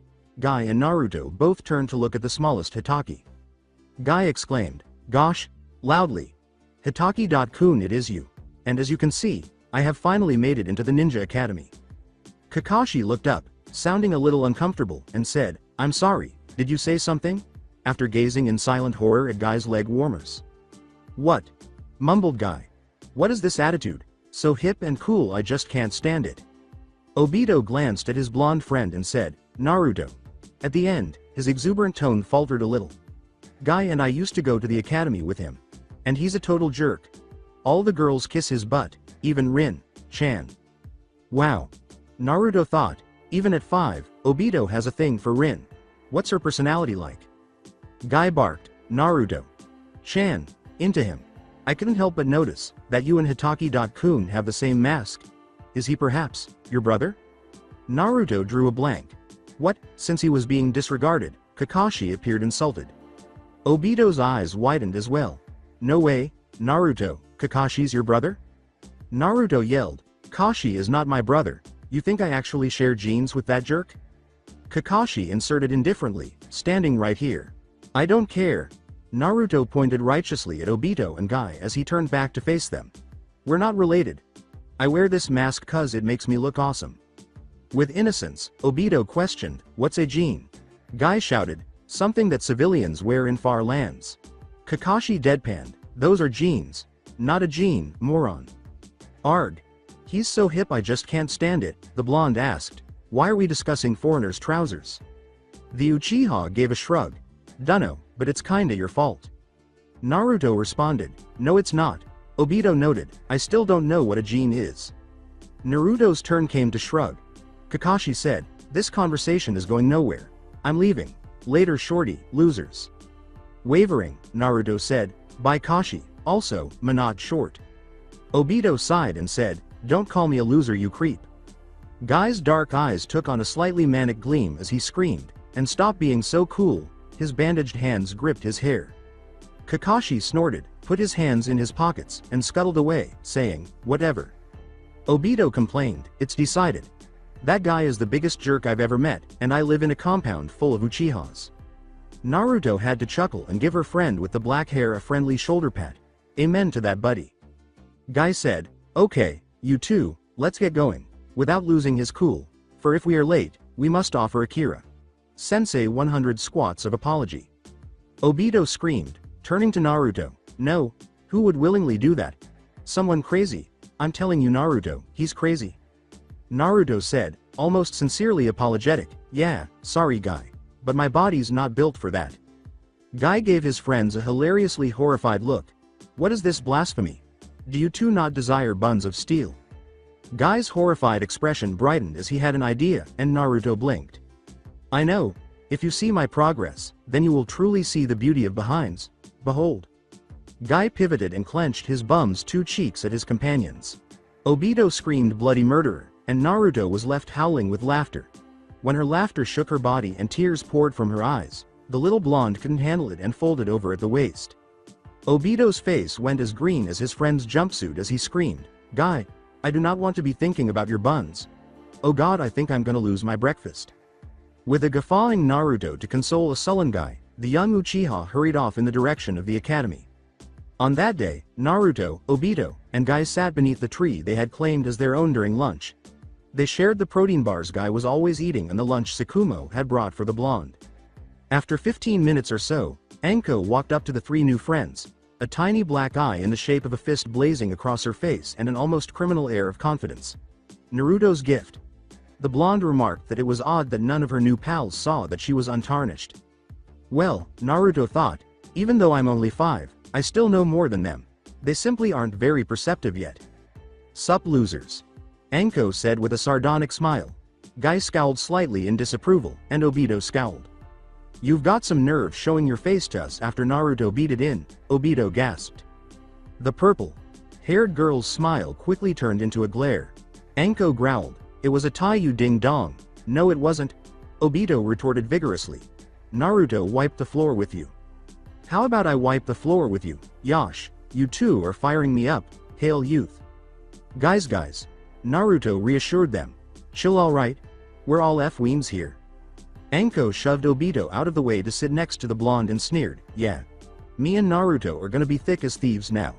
So you better get used to it princess, cuz that's what happens when you spend time in the pen together.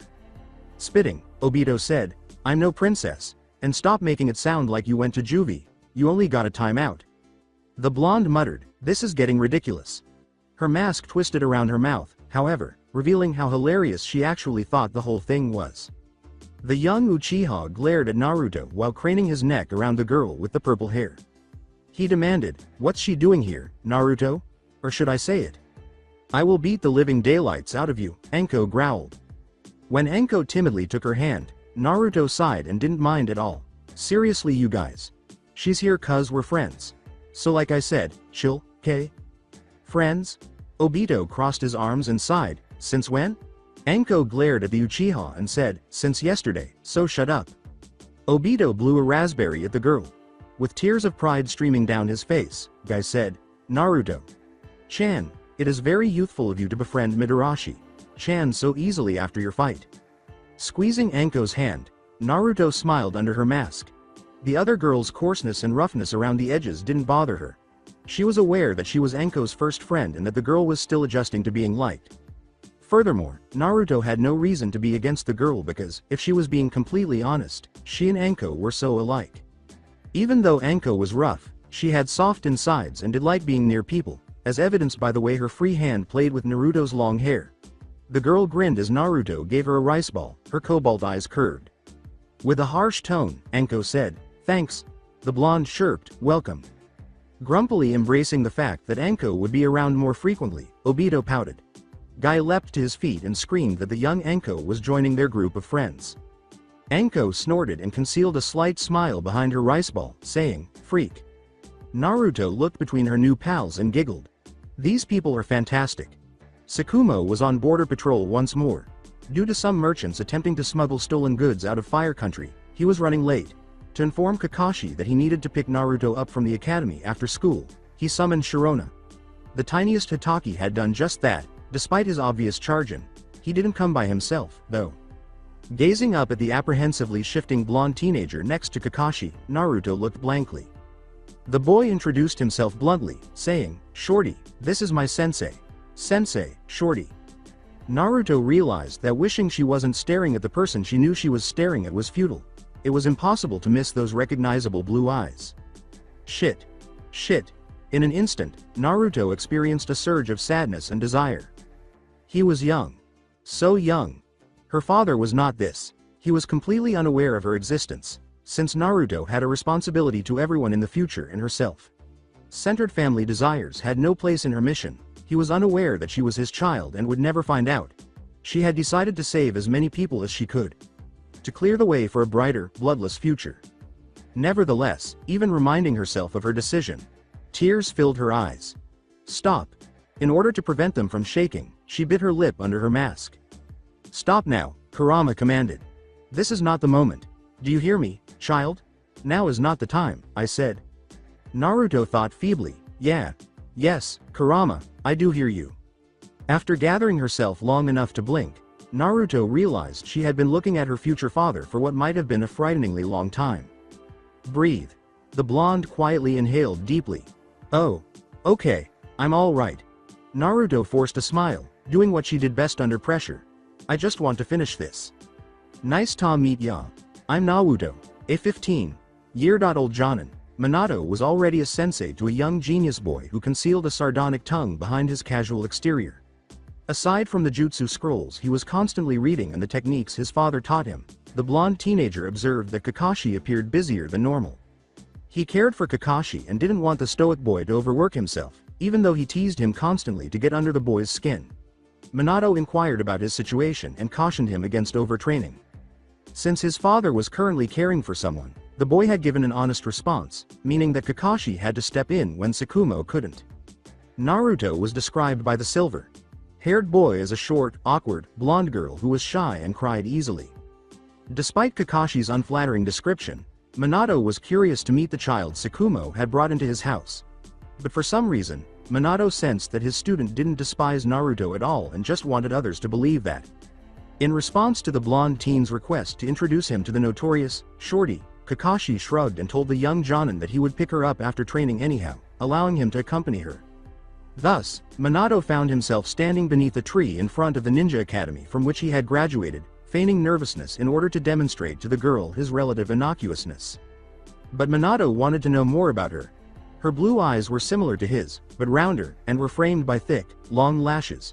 She also had bright blonde hair that was a few shades lighter than his. The young Jonin attributed her adoption of the iconic Hokage mask to her admiration for Tsukumo and questioned why. Eventually, though, he would ask her why.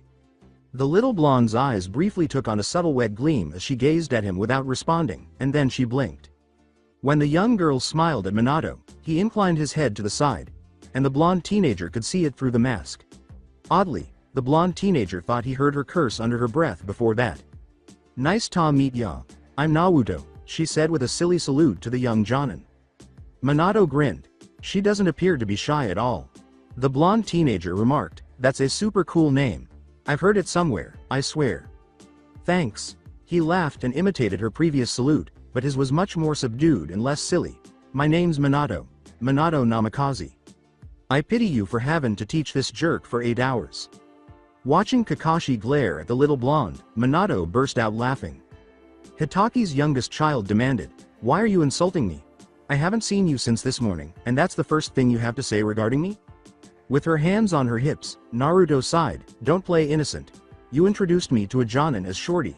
You were totally being a jerk. The huff of Kakashi said, you are short. How can you be angry about the truth? Using that logic, how can you be angry at me for pointing out that you're a jerk? 'Cause that's the truth. Kakashi turned his arms in annoyance and frowned. You're impossible. Blonde, blowing a raspberry behind her mask, said, nope, just honest. Behind his hand, Minato laughed. You two are adorable. When Kakashi firmly denied that claim, the blonde teenager smiled, and Naruto reddened. Before his pupil decided he preferred violence, Minato deftly shifted the topic and said, well, you two need to be getting home, right? To be called cute in any way was never something the boy liked. According to the blonde teenager, I'll walk you. Naruto exclaimed, oh yeah, I gotta get home. I've got a ton of homework. Kazumi and Obito put a pin in Akira. Sensei's seat while Guy distracted him with apology squats for being 4 seconds late to class after lunchtime. Anko made it worse cause she wouldn't stop telling Sensei what a moron he was for falling for it. Kakashi scoffed and said, "Obito and I genius." With a deadpan, Naruto said, "I'm 5. In response, the Hokage said, "So am I." Well, some 5-year-olds don't have time to shove sticks up their asses every morning to make sure they speak properly. Minato followed the two, his eyes stinging from trying to contain his laughter. Evidently oblivious to his presence, he observed the two masked kids arguing back and forth. My goodness, he thought. These two, they're simply priceless. I do not shove a stick up my. Yes you, no I. It's probably made of ice, you are such an idiot. And you've got a porcupine head, oh so original shorty. Do not roll your eyes at me, and I'm getting real tired of all the short jokes. You think I'm going to take orders from someone who cried because they were nervous on their first day of school? That's it. Low blows get y'all a one-way ticket to Pain Town via Ultimate Jerkface Wedgie. What? As 2 chakra arms exploded from Naruto's back and headed directly for his student's pants waist, Minato's eyes widened. Naruto, don't you dare. Kakashi had to dodge around the arms with remarkable agility after his snarl was severed. Regretfully, the boy was eventually overpowered by the arms as they continued to bombard him with new arms. The boy's pants were viciously yanked up by 2 of the numerous arms that were present.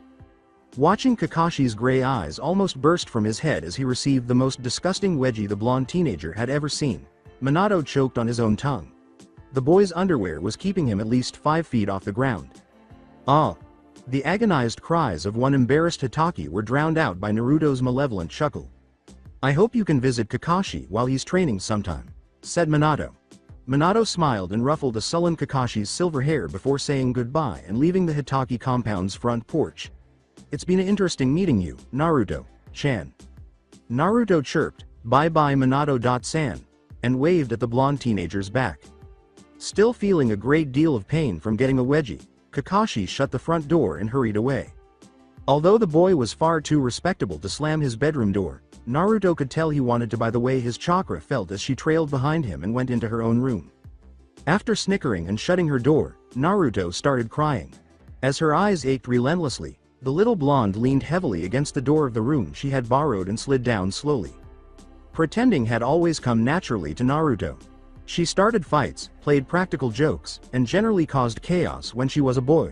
She tried to forget why she was doing it in the first place and did it all while grinning.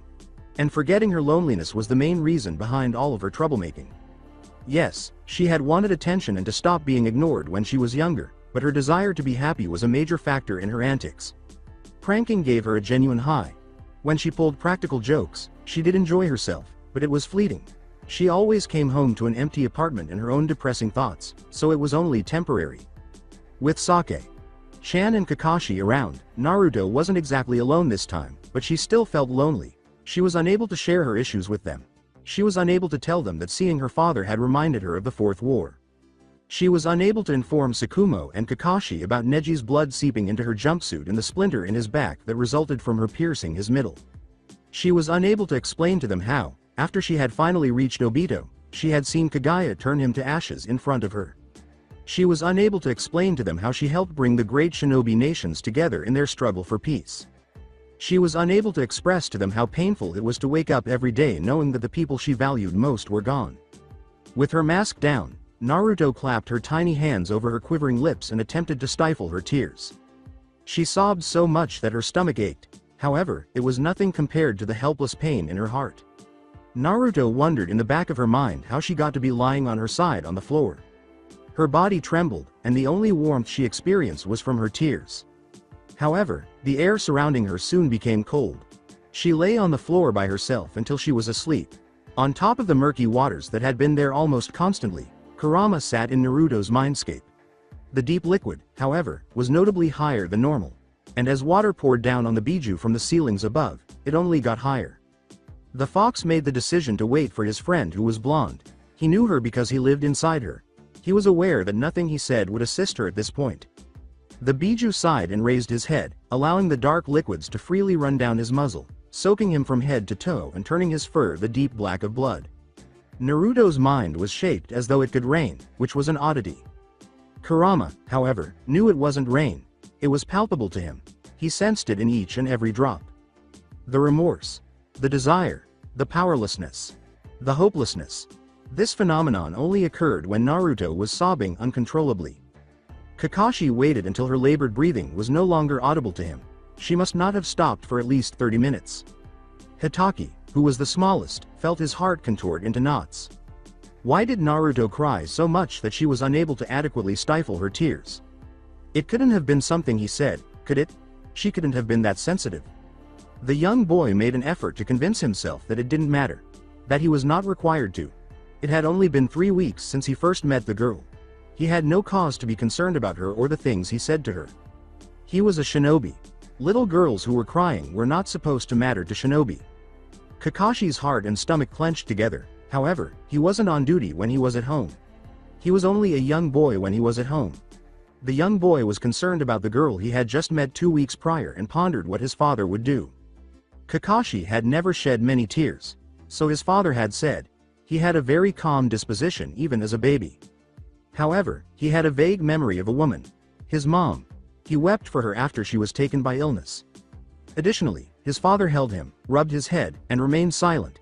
He told Kakashi without words that he would do everything in his power to avoid abandoning him the way his mother had. When the young boy noticed that he was wringing his hands, his eyes widened and he looked down. Wada? He gasped. Why? Kakashi shook his head, realizing that it was useless to question why he was disturbed by the idea of Naruto suffering and that he lacked the patience to be irritated by it. He walked confidently to his bedroom door and opened it silently. To get to Naruto's room, the silver-haired boy padded softly down the hallway. The room of Naruto. He pondered. When did I start to feel at ease with her presence here? Reaching for her doorknob, he shook his head once more. He just froze when his hand touched the cool metal. What am I doing? Conflicted, he asked himself. His tiny hand trembled a little. Why am I in this position? He pondered. Why am I unable to open the door and why am I standing here? Kakashi blinked. Why do I feel afraid? At that thought, the boy with the silver hair flinched away from the door. He frowned and stuffed his hands in his pockets. He hissed out, what is wrong with me? Behind the door, he could hear Naruto's sharp breaths. She was sleeping soundly, in a kind of fitful slumber, and occasionally her breath would catch. Kakashi's little hands clenched into fists inside his pockets as he said, whatever, it's none of my business if she was crying. She obviously didn't want me to know since she was trying to be quiet about it. The young boy turned away from Naruto's door and stormed away, huffing. However, his body jerked to a halt when he heard her whimper a little while she slept. He froze, then felt himself moving once more, moving so fast that his father would be proud of him. Kakashi was opening Naruto's door before he realized what was going on. It was her door, indeed. Not a guest room anymore. Tsukumo and Kakashi Hitaki shared a home with the blonde. Kakashi had no idea why he cared so much about her because she was so incredibly annoying and had started wearing face masks like them. The door slammed against the wall, startling Naruto awake. Kakashi observed that she had not even removed the ridiculous and gaudily orange-toed backpack that she insisted was cute, as she clambered into a sitting position. Kakashi strode forward with purpose, ignoring the pain in his chest as he saw her lashes dripping with tears. Her blue eyes widened and she blurted, Kashi. Her mask hung around her neck, unkempt. Kakashi gazed at her tear-stained, red, shone cheeks from stress. What are you? Knowing that his annoyance was unreasonable, Kakashi yelled, shut up. Since he had no idea why he was feeling so agitated, he knew it was irrational. Naruto may have been crying for no apparent reason. Perhaps he was afraid that she was crying because of him. Perhaps it was a mix of both. In any case, despite everything, he was certain that he was angry. His father had taught him that being a shinobi did not negate the fact that a person was human before that. The young boy therefore understood that he had the right to occasionally act irrationally. As her bare face was pressed into the bend of Kakashi's neck, Naruto's eyes widened even more and she sniffed pathetically. Even as the boy with the silver hair wrapped his arms around her, hers hung limp at her sides. Kakashi demanded, what are you crying for, huh? TCH. You're such a crybaby. The boy sensed Naruto start to tremble. She whimpered, and he pursed his lips, letting the new tears trickle down the cloth that covered his shoulder. The blonde whispered, it's just a Minato. Sana, as if being aware that it was the greatest burden in the world. Heya. Kakashi muttered, what? as she felt Naruto's arms lift and her hands firmly grip his shirt. Minato-san looks like somebody I used to know. Like he had witnessed his father do for Naruto, Kakashi gave her a gentle head pat. The same way his father had helped him. Naruto muttered, M.my. into the little boy's shoulder. My dad had hair the same color. Heya he smiled the same too. Kakashi remained silent. She was trying to tell him something he already knew. Minato Sensei bore a striking resemblance to her father. Additionally, because she was by herself, since she never mentioned her parents, Kakashi was aware of their demise. The young boy gripped Naruto more tightly. He was aware that he would feel ashamed after he straightened out. He was aware that he would reflect on why he had so suddenly barged into Naruto's room. He would just console the blonde for the time being, though.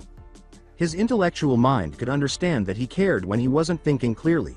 Additionally, caring can occasionally be justification for foolish behavior. Admittedly, Naruto felt better after Kakashi consoled her in his own awkward manner. He wasn't all that different from the man who had been her sensei, and it was good to know that he cared. That Kakashi was also strange. To check on her health, he used to scale her window and load groceries into her refrigerator. Naruto chuckled softly as he recalled how Kakashi Sensei would always give him a sheepish head rub when the blonde caught him mid-packing the refrigerator. He would then say, "Ma Naruto. Looks like you got me again." And with a happy, "Ya ne," when paired with a smile, he would vanish in a puff. The memory made the little blonde's lips twitch as she tucked herself into Kakashi's warm embrace. It still hurts, however, it helps me remember what I'm fighting for, to have people like Tsukumo, Kakashi, and Gigi, she thought, sniffling. Kurama added, a better future for those snot-nosed brats you seem to love wrecking havoc with. The ones with goggles, purple and green. You know, they have names, however. Yes, said the blonde. I want to do everything in my power to protect them and everyone. Then get stronger. Kurama rolled his eyes and sighed. For heaven's sake, quit sniveling. I'll do, buddy. Kurama rolled his eyes and fell silent, noting that the rain had stopped. Kakashi gave Naruto a gentle pat on the head, just like Tsukumo used to do when she was upset. He's a jerk. However, he's very kind, Naruto thought. I can develop a new relationship with him even though he isn't and never will be my sensei. I can build new relationships with those around me. So she grinned, keeping that in mind. Tsukumo arrived at the compound early the following day. The merchants from his previous border patrol had attempted to smuggle stolen goods out of Fire Country, and his team had been exhausted chasing them around. Regretfully, they had been Cloud Shinobi of the Jonin level, sent to collect some samples of herbs from Leaf for study. Naturally, his team had apprehended them and sent them to T&I, but it had taken an abnormally long time to find them because the Cloud bastards were both skilled at stealth. He wouldn't be upset about it, though, because he had arrived home safely. After preparing breakfast and packing bentos, Tsukumo was shocked to discover Naruto and Kakashi curled up in the doorway, sound asleep, after following two recognizable chakra signatures to the blonde's room. He was, in fact, surprised. Tsukumo then went back down the hall and stood there to spare the poor kids some embarrassment after pulling out his old camera and taking a ton of pictures from as many different angles as he could. He yelled, "Guess who's home?" and laughed when he heard them startle awake and start scurrying away from one another. "So cute," he exclaimed. Naruto hissed, "We will never speak of this. Got it?" His son spat, "I don't take orders from you, but beyond that, yes, never." When the two masked kids, Naruto had hers fixed back over her face, came from the blonde's room to greet him, Tsukumo rolled his eyes. Chirping, the blonde said, "Welcome home Sake-chan." "Ma, hey dad," his son said calmly into the phone. The man with the silver hair smiled. With a mocking wave of his camera, he declared, "You two aren't fooling anyone." The twin flushes he got over the top of two black masks were a cunning pleasure for Tsukumo. As promised on the spot, Kakashi and Naruto never discussed the blonde's breakdown. In fact, the two continued to move back and forth like an old married couple despite Tsukumo noticing that they appeared suspiciously closer. Even though it had only been a week, it felt much longer. After seeing her father twice more, Naruto realized she would likely need to adjust to seeing her father alive and in his teens. Although it felt strange to address him by name, she had never really referred to him as Dad, because she didn't know him. It was an alien experience to speak with Yellow Flash of the future. Fortunately, she no longer felt as though she would plunge into a deep depression when she looked at him, and the blonde actually enjoyed her time with him. He appeared to enjoy making fun of Kakashi just as much as she did. Naruto was getting to know her new friends better, which was more important than her father. Guy acknowledged that his mother had been murdered by an enemy nin, and Obito and Anko had somehow managed to inform the blonde and Guy that they were orphans. Naruto informed her friends that she was also an orphan and that Tsukumo was caring for her until the Hokage figured out a way to guarantee her a secure future. The somber conversation had, of course, strengthened the bonds between the friends.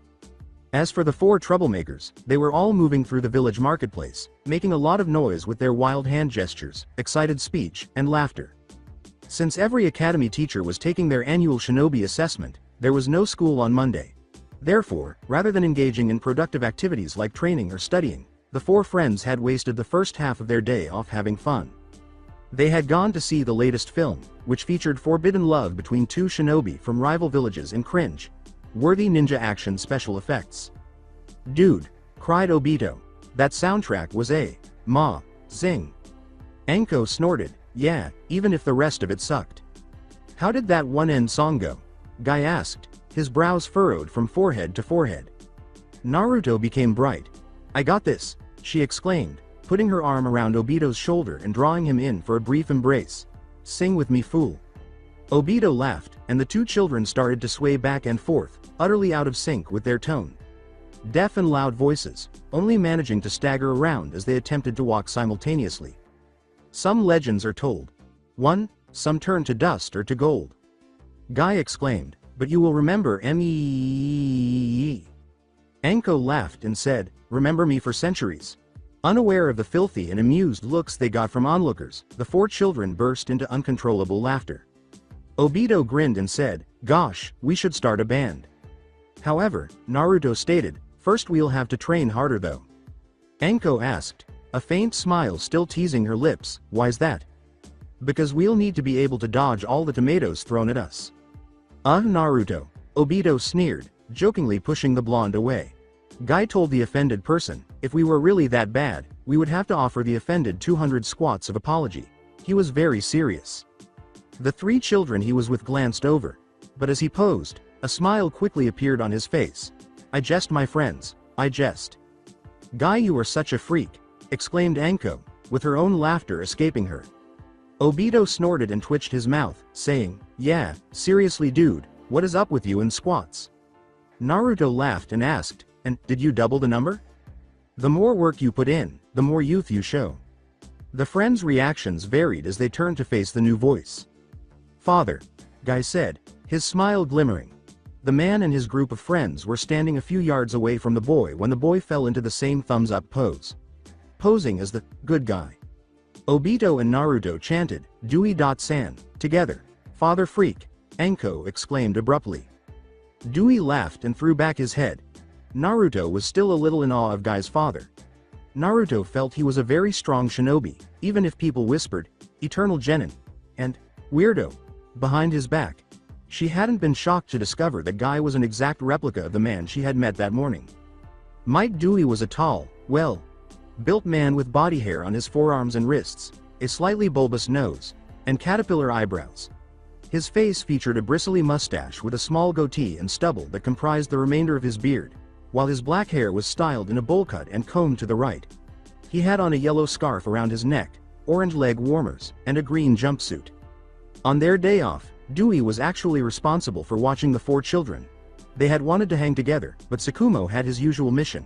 However, it goes without saying that 5-year-olds, shinobi in training or not, could not be left alone in a big city like Konoha. However, Dewey was quite forgiving and let the children enter the theater by themselves. He assured them that he would train until the end of the movie and then come back to feed them all. As he laughed heartily, Dewey exclaimed, "Hello, my youthful children." "Chow time," shouted Anko. "Ramen," exclaimed Naruto. Singing, "Onigiri, heck no. Onigiri tastes like sandpaper. We're getting dango dork face." The Uchiha quarreled. "The dango you want isn't even real food. It's a pastry, and I'm not a dork Hulk. Hulk. After that, Uchiha and Mitarashi started wrestling. However, Naruto didn't think real wrestlers actually pulled that much hair. "Yosh. You two are feeding my flames of youth. That's the spirit, son. Let it burn." Naruto laughed and said, "Aren't you supposed to be the adult here?" Ah, you're right, Naruto. Chan, Dewey exclaimed, smiling and his teeth pinging impossibly. It's decided, we're having barbecue. His son remarked, but father, that was not even suggested. Lying through his dazzling teeth, Dewey wisely stated, that may be so, but I am an adult, so I know what is best. Guy murmured thoughtfully, huh. After 2 seconds, his blonde friend's eyes started to well up with tears. Father, I now see the wisdom and youth in your words. Dewey caught his son as he leapt into his arms, crying like a man. That's the spirit, my son. Scream of your enlightenment like a truly youthful man, he exclaimed. According to Naruto, I love you guys. Following their expulsion from the establishment because Obito thought it would be a good idea to challenge Naruto to an eating contest, the unlikely group of 5 decided to head for the Hatake compound. Dai somehow decided he should join in, which meant Guy had to join as well, and so did Anko because she wasn't one to get caught. Sakumo had allowed Anko, Obito, and Guy to spend the night, much to the annoyance of a certain silver-haired young boy. Naturally, it was easy to convince the head of the Uchiha clan that Obito would be in capable hands and to persuade the orphanage matron to let Anko spend the day with Naruto because he was a powerful and essentially revered figure. In other words, the White Fang used his surprisingly shrewd tongue to persuade the matron to let Anko stay over. He then used his position as the next Hokage candidate to overthrow the head of the Uchiha clan and rescue Obito from his resentful grasp. Although Sakumo's potential as the next Hokage had not been formally declared, everyone was aware of it. Even though Dewey was completely okay with his son hanging out with his friends, he still shed a tear or two when he realized that his son had people he could trust and who would look out for him. His boy's discovery of true comrades filled him with pride.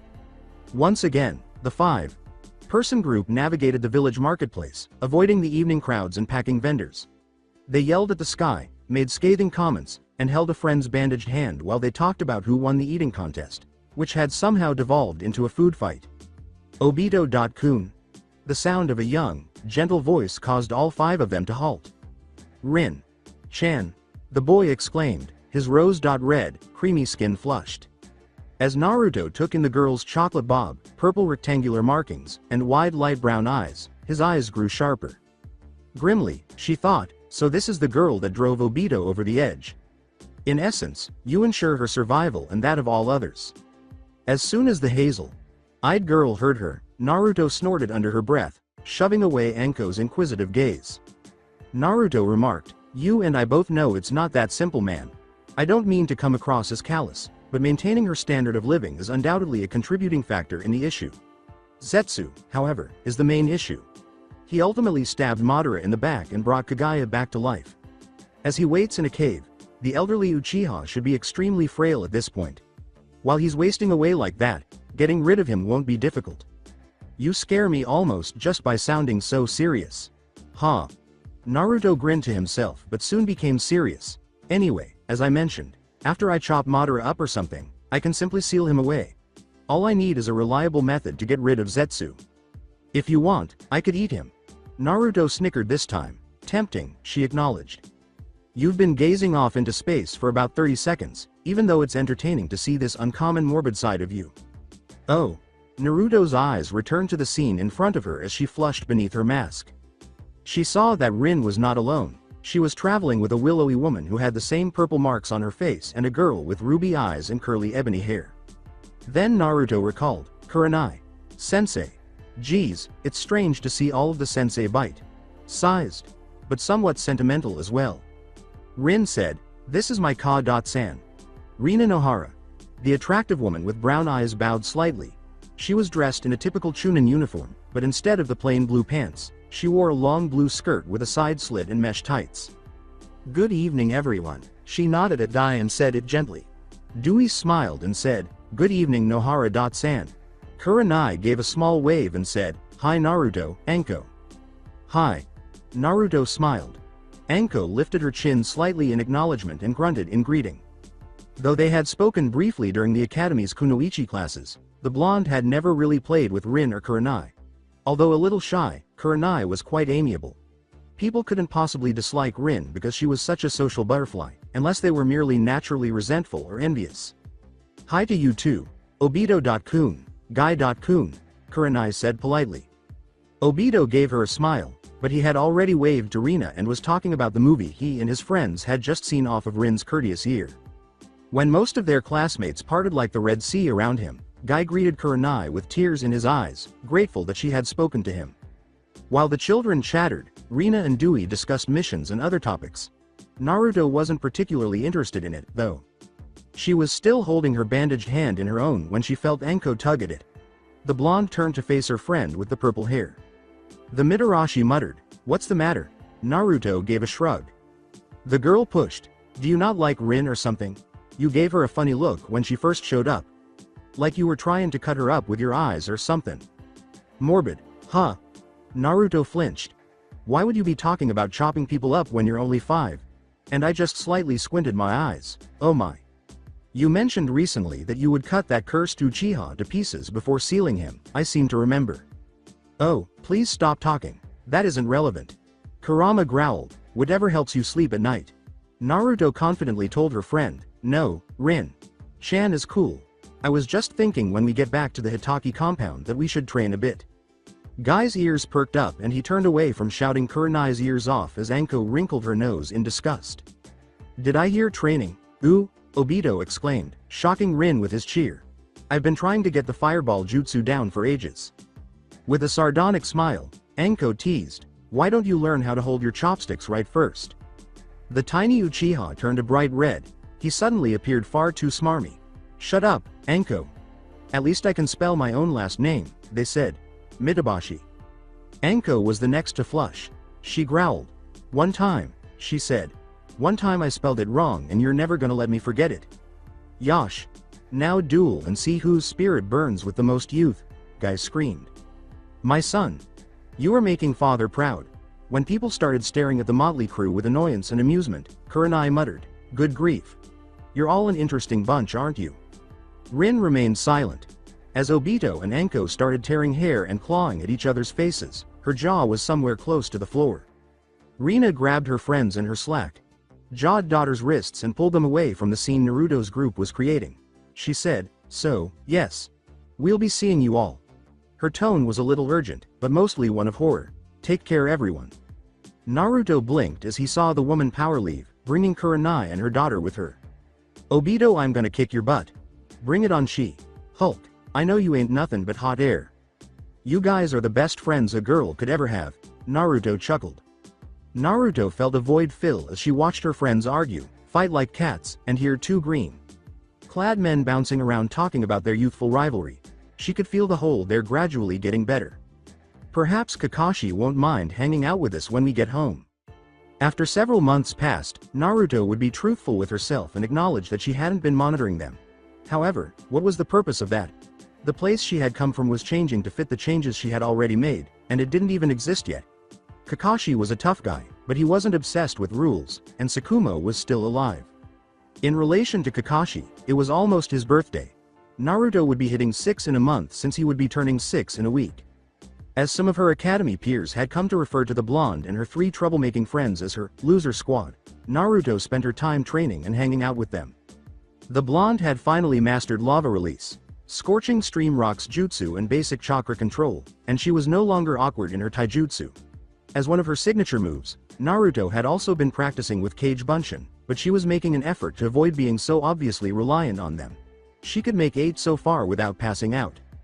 Naruto had an unexpected talent for kenjutsu, which Kakashi occasionally taught her. On his days off, Tsukumo had committed to spending time with Kakashi honing Naruto's kenjutsu skills. Naruto intended to refine magnet release in the future. A magnet release Rasengan's natural cursed seal markings would help immobilize some of the targets the blonde would have to pursue as she grew older. According to what she understood, her father had not even completed the creation of the Rasengan, so she intended to use it only in dire circumstances. During the months, Naruto also experimented with her Sage Arm and discovered that its chakra possessed the same healing powers as her 6 Paths Sage mode. There was even time for the blonde to spar with her 3 friends, gently correcting their mistakes and teaching them. When their peers were still learning how to punch someone without breaking their own hand and throw a bullseye with a shuriken, Obito, who could finally make a fireball, Anko, who had developed a love for sharp objects, and Guy, who was monstrously strong, were all familiar with the fundamental chakra control exercises. Seeing someone from the loser squad kick the ass of someone who found it amusing to bully others was truly amazing. Since the class required sparring sessions every Monday and Friday, they were never disciplined for it. Well, except for Anko, who enjoyed starting arguments. Eventually, Anko, Guy, and Obito started spending more and more time in the Hotake compound. In fact, they practically lived there thanks to their sleepovers. Obito seconded Guy's decision to formally declare Kakashi his rival, but Guy wasn't such a dimwit that he actually said Kakashi was his rival. Guy's taijutsu demonstrated his diligence, and Naruto knew that he was training with Dewey in the art of the Eight Gates. Much to the blonde's amusement, the academy kids had started calling him Beast behind his back. As she woke up from the deep pool of meditation she had fallen into, she thought, just wait until his days as Konoha's sublime green beast come around. Her blue eyes snapped open. The evening wind blew away a few stray cherry blossom petals that had drifted atop the golden strands of hair as the blonde gazed out over the Hotake compound's koi pond. In an assembly of pink, gold, and orange rays, the sun's reaching arms were spilling across Konoha as it made its slow journey across the horizon. Naruto yawned deeply as his masked mouth opened wide. After a long Saturday of training and arguing, the blonde snickered as she slipped off her perch atop the big rock that surrounded the koi pond and saw Anko, Guy, and Obito curled up together, unconscious. When Naruto saw the three individuals who had grown to be her closest friends, her blue eyes grew softer. Whether they were aware of it or not, they prevented Naruto's heart from shattering as it fell into the pit of her memories. In order to transport all three of her friends to her room for a more comfortable night's sleep, since they were staying overnight again, she collected chakra to make a pair of enormous chakra arms that could hold them all. Instead, a single chakra arm exploded from the blonde's side, destroying the volley of shuriken that had been hurled at her back. She dropped into a crouch, swiping up the wooden tanto that lay haphazardly at her feet from her previous training, and the golden appendage retreated back into her coils. Using her bandaged hand as leverage, Naruto swept her legs in a complex maneuver that brought her face to face with her assailant. The blonde lashed out with the practice weapon while holding the tanto in a reverse grip and leaping to her feet. She was being attacked by someone with the same weapon in the same grip, and there was a muted clank as their blade locked against hers. They remarked, "You seem pretty cocky. You think you can fight with Kenjutsu when you barely started training with it 3 months ago?" Naruto gave an eye roll. "Whatever, Kashi. We both know if I don't use it I won't get any better." HN. Besides, Naruto smiled, her mask still on. "You're obviously looking for a fight right now." The blonde could tell that Kakashi was smirking because his gray eyes were twinkling. Kakashi shrugged and said, "You're right." Naruto's smile turned sly. "Bring it, Hotake." Leaning back and darting back in, the two children danced around each other, slashing, parrying, and negating blows with muted clanks. Because she had more experience, Kakashi was clearly more proficient in Kenjutsu, but Naruto was quick, so she was able to keep up with him. Naruto gasped as Kakashi's hand suddenly swung out, grabbed her wrist, and pulled her forward and off balance. The youngest Hotake buried his knee in her stomach and let her go, causing the little blonde to grunt.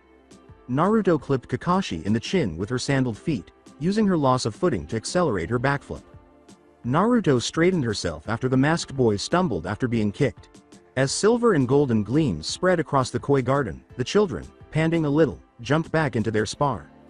Guy, Anko, and Obito were awakened from their slumber by the sounds of their weapons periodically colliding. As Kakashi and Naruto tried to outdo one another, the three children watched in wonder. "Kakashi is a genin."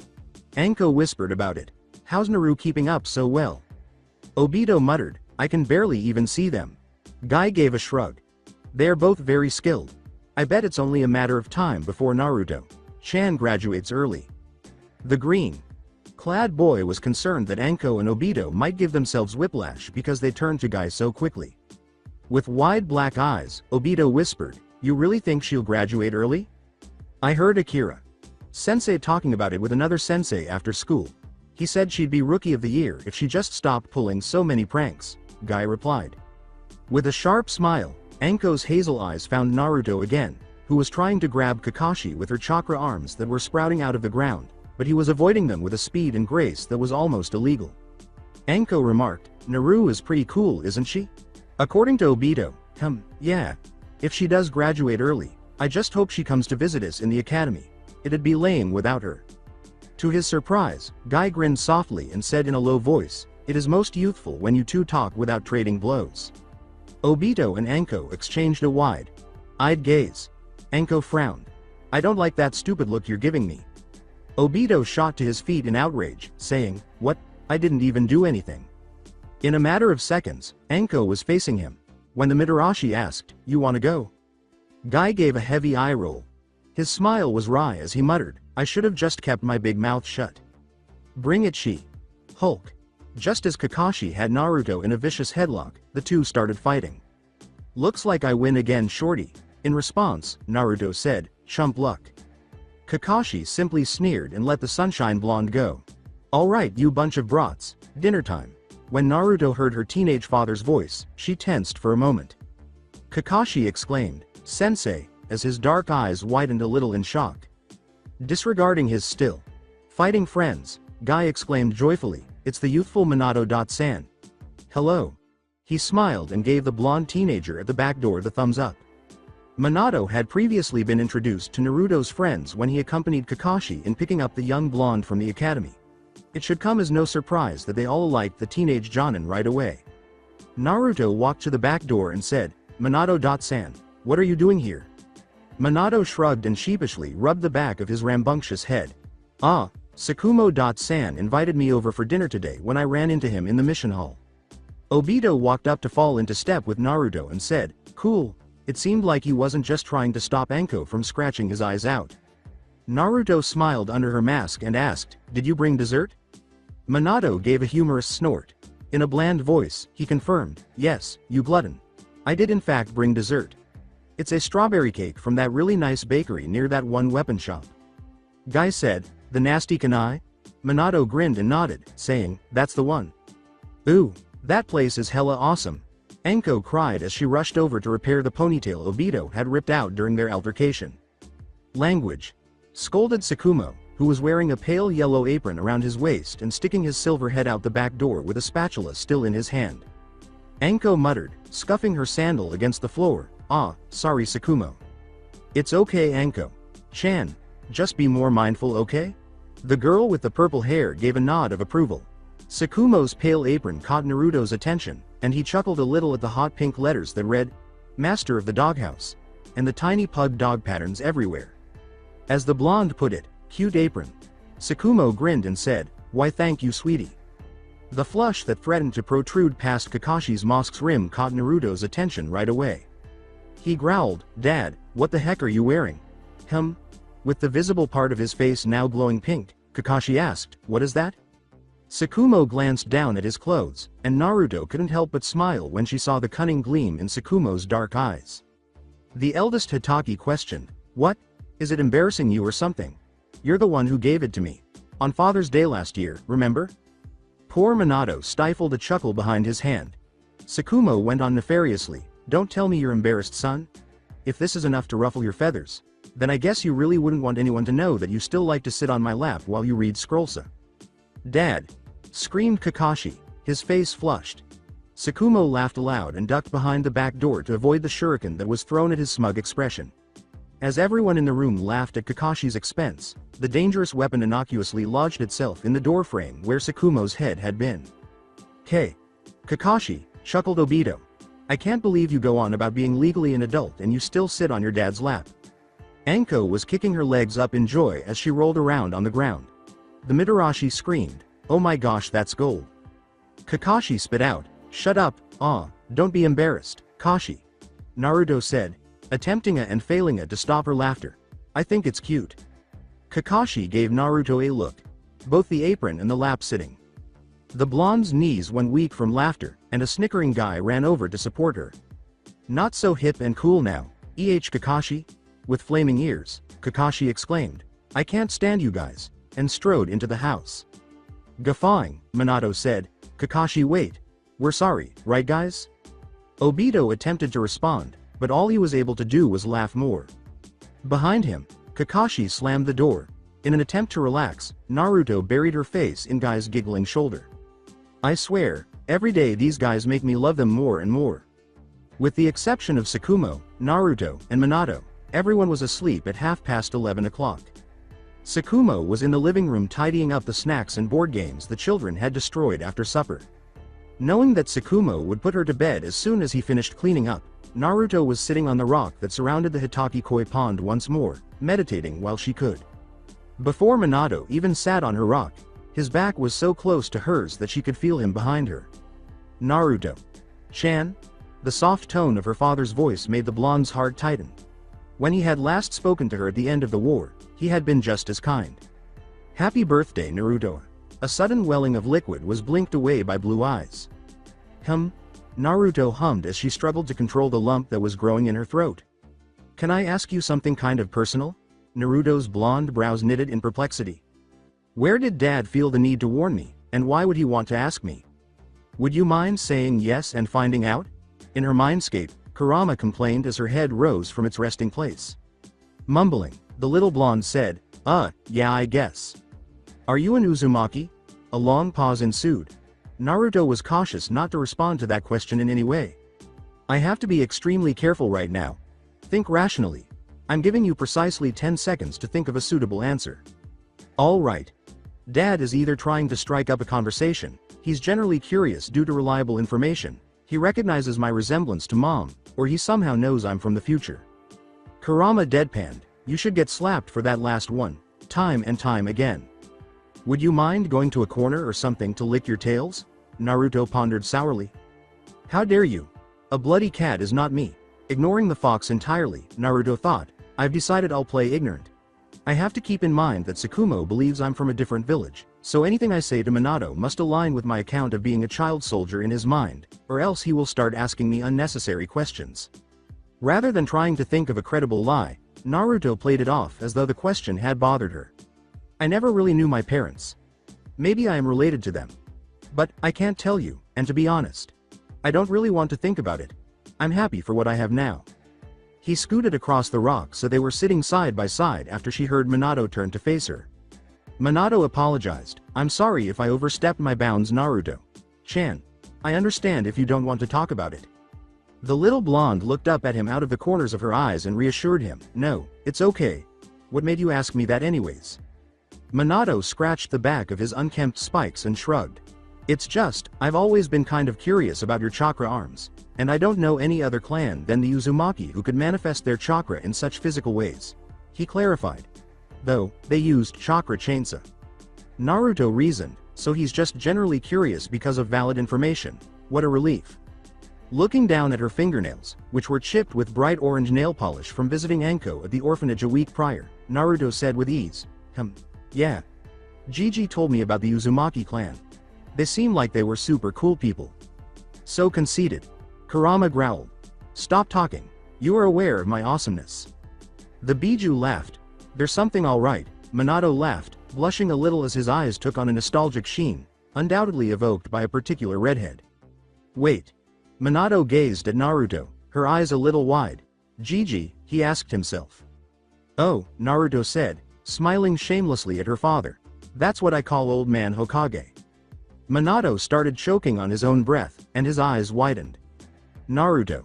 He suffocated. You can't talk about the Hokage like that. That's got to be some kind of blasphemy, and he's not even old, he's in his prime. Unaware that she was finally at ease with her father, Naruto smiled mischievously. The blonde said, he's Gigi, and Minato Chongan it. Minato's sputtering finally stopped. He noticed the joyful tilt of his fellow blonde's blue eyes. He couldn't resist grinning back. He shook his head affectionately and remarked, Naruto, you are something else. The young blonde smiled. Thanks. 20 minutes later, Naruto was sleeping next to a softly snoring Anko, and the two of them were still awake in the Hitaki compound's kitchen.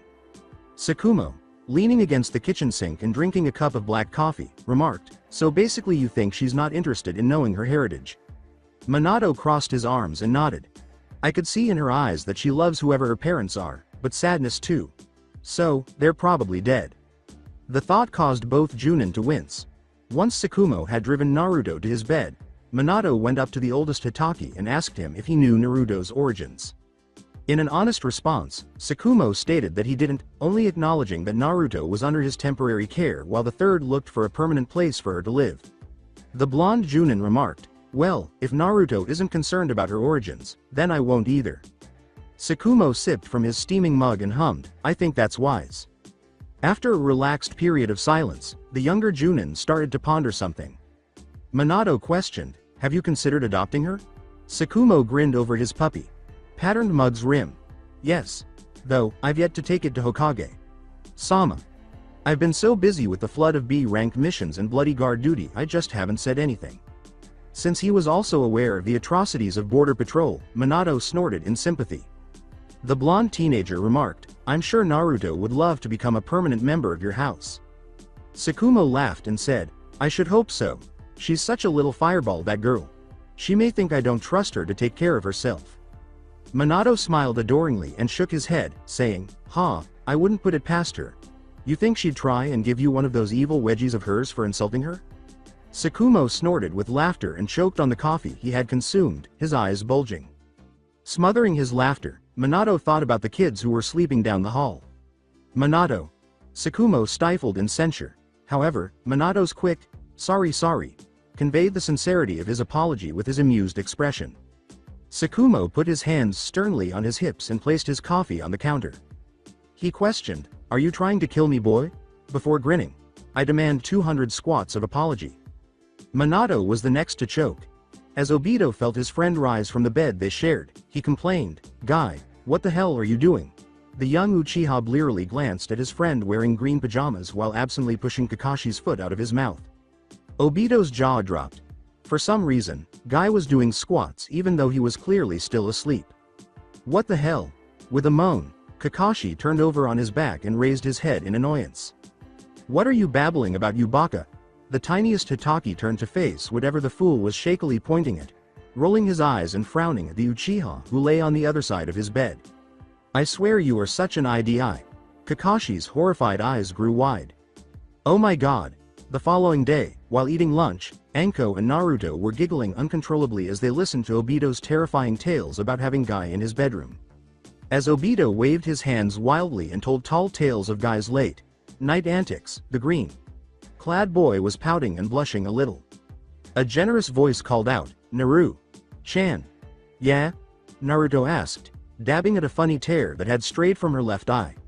The blonde's guffaws subsided to a few stray giggles here and there, and Anko was still trembling and leaning heavily against her shoulder. The tall shadow that suddenly loomed over her and Anko caught Naruto's attention. Sake-chan. The blonde yelled joyfully, leaping to her feet and yelling as her purple-haired companion fell on her side. Naruto grabbed one of the tall man's legs and questioned, what are you doing here? Tsukumo smiled and held up Naruto's cherished toad backpack, his eyes arched. Tsukumo said, I'm picking you up early today. It's my day off and there's something we both have to do. Ah, whimpered Obito. See ya, Naruto. Guy's blonde friend gave him a fist bump, and Guy stopped pouting. Naruto said, sorry about laughing at you, buddy. You know we love you. When Guy nodded in understanding, tears streaming from his eyes, Naruto rolled her eyes affectionately. I forgive you. Dang it. I wanted you to help me put that toad we found this morning into Akira-sensei's lunch after we finished ripping on Guy. Anko sighed and crossed her arms. Naruto said, oh yeah, as he moved slightly away from Tsukumo's leg to look in her loose-fitting pants pocket. She pulled out the small, docile, muddy green toad she had picked up that morning while strolling through the park when her hand touched something slightly moist and cold. Naruto placed the slimy amphibian into Anko's carefully cupped hands, and it croaked. Make sure to tell me Akira-sensei's reaction in great detail. The blonde winked. Behind his hand, Obito snickered. Sensei's gonna be so mada. Guy smiled mischievously, his teeth twitching as he said, how unyouthful. Perhaps in Sensei's anger, his face will invent a new shade of red again. Tsukumo said apathetically, I'm just going to pretend I didn't hear the last minute of conversation here. Anko yelled, you're the best, Tsukumo, and hurried over to give him a hug. Snickering like the little jerks they were, Obito and Guy embraced the silver-haired man around the waist. You must be the world's coolest old man, exclaimed Obito. I'm not old, suffocated Tsukumo. Taking over, Naruto said, alright. I'm sure Sake-chan came to get me for something important, so I'll see you chumps later. You're a chump. Anko smiled and drew away from Tsukumo while blowing a raspberry. See you later, Naruto. Chan, Guy said, giving her his signature thumbs up while gritting his teeth once more. Before Obito could react, Naruto smilingly flicked his nose, danced away, and fled toward the academy. The blonde yelled, laughing, "Come on Sake. Chan or he'll catch up," while Obito yelled bloody murder. "I will come get you later, Naru," the young Uchiha said. "You better watch your back, Blondie." "Run Naru run," Anko exclaimed, laughing, after her. Sakumo ruffled the children's hair affectionately while Guy waved enthusiastically. The eldest Hitaki calmly left after displaying some affection to the three children. Sakumo pulled Naruto's long hair out from behind her toed backpack and assisted her in getting into it. "Thanks," chirped the blonde. With a smile, Sakumo took her hand and gently dragged her along. After leaving Naruto's school in silence, the two arrived at the village marketplace, which was bustling with activity and happy merchants as usual. Several times, the two were stopped because a random girl wanted to flirt with Sakumo, coo at Naruto and pinch her masked cheeks, or both.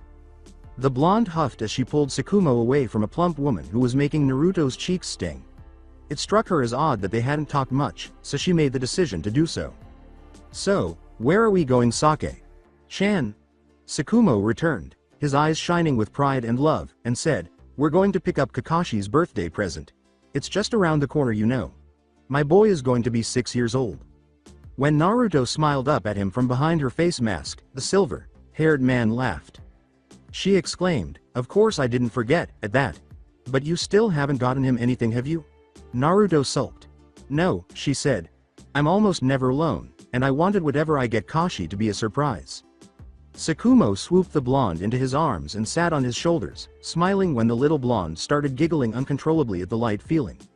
"Well, I'm sure you'll find something nice for him where we're going. And I promise I won't tell anyone what you get him." "You've got money to pay for a gift, don't you?"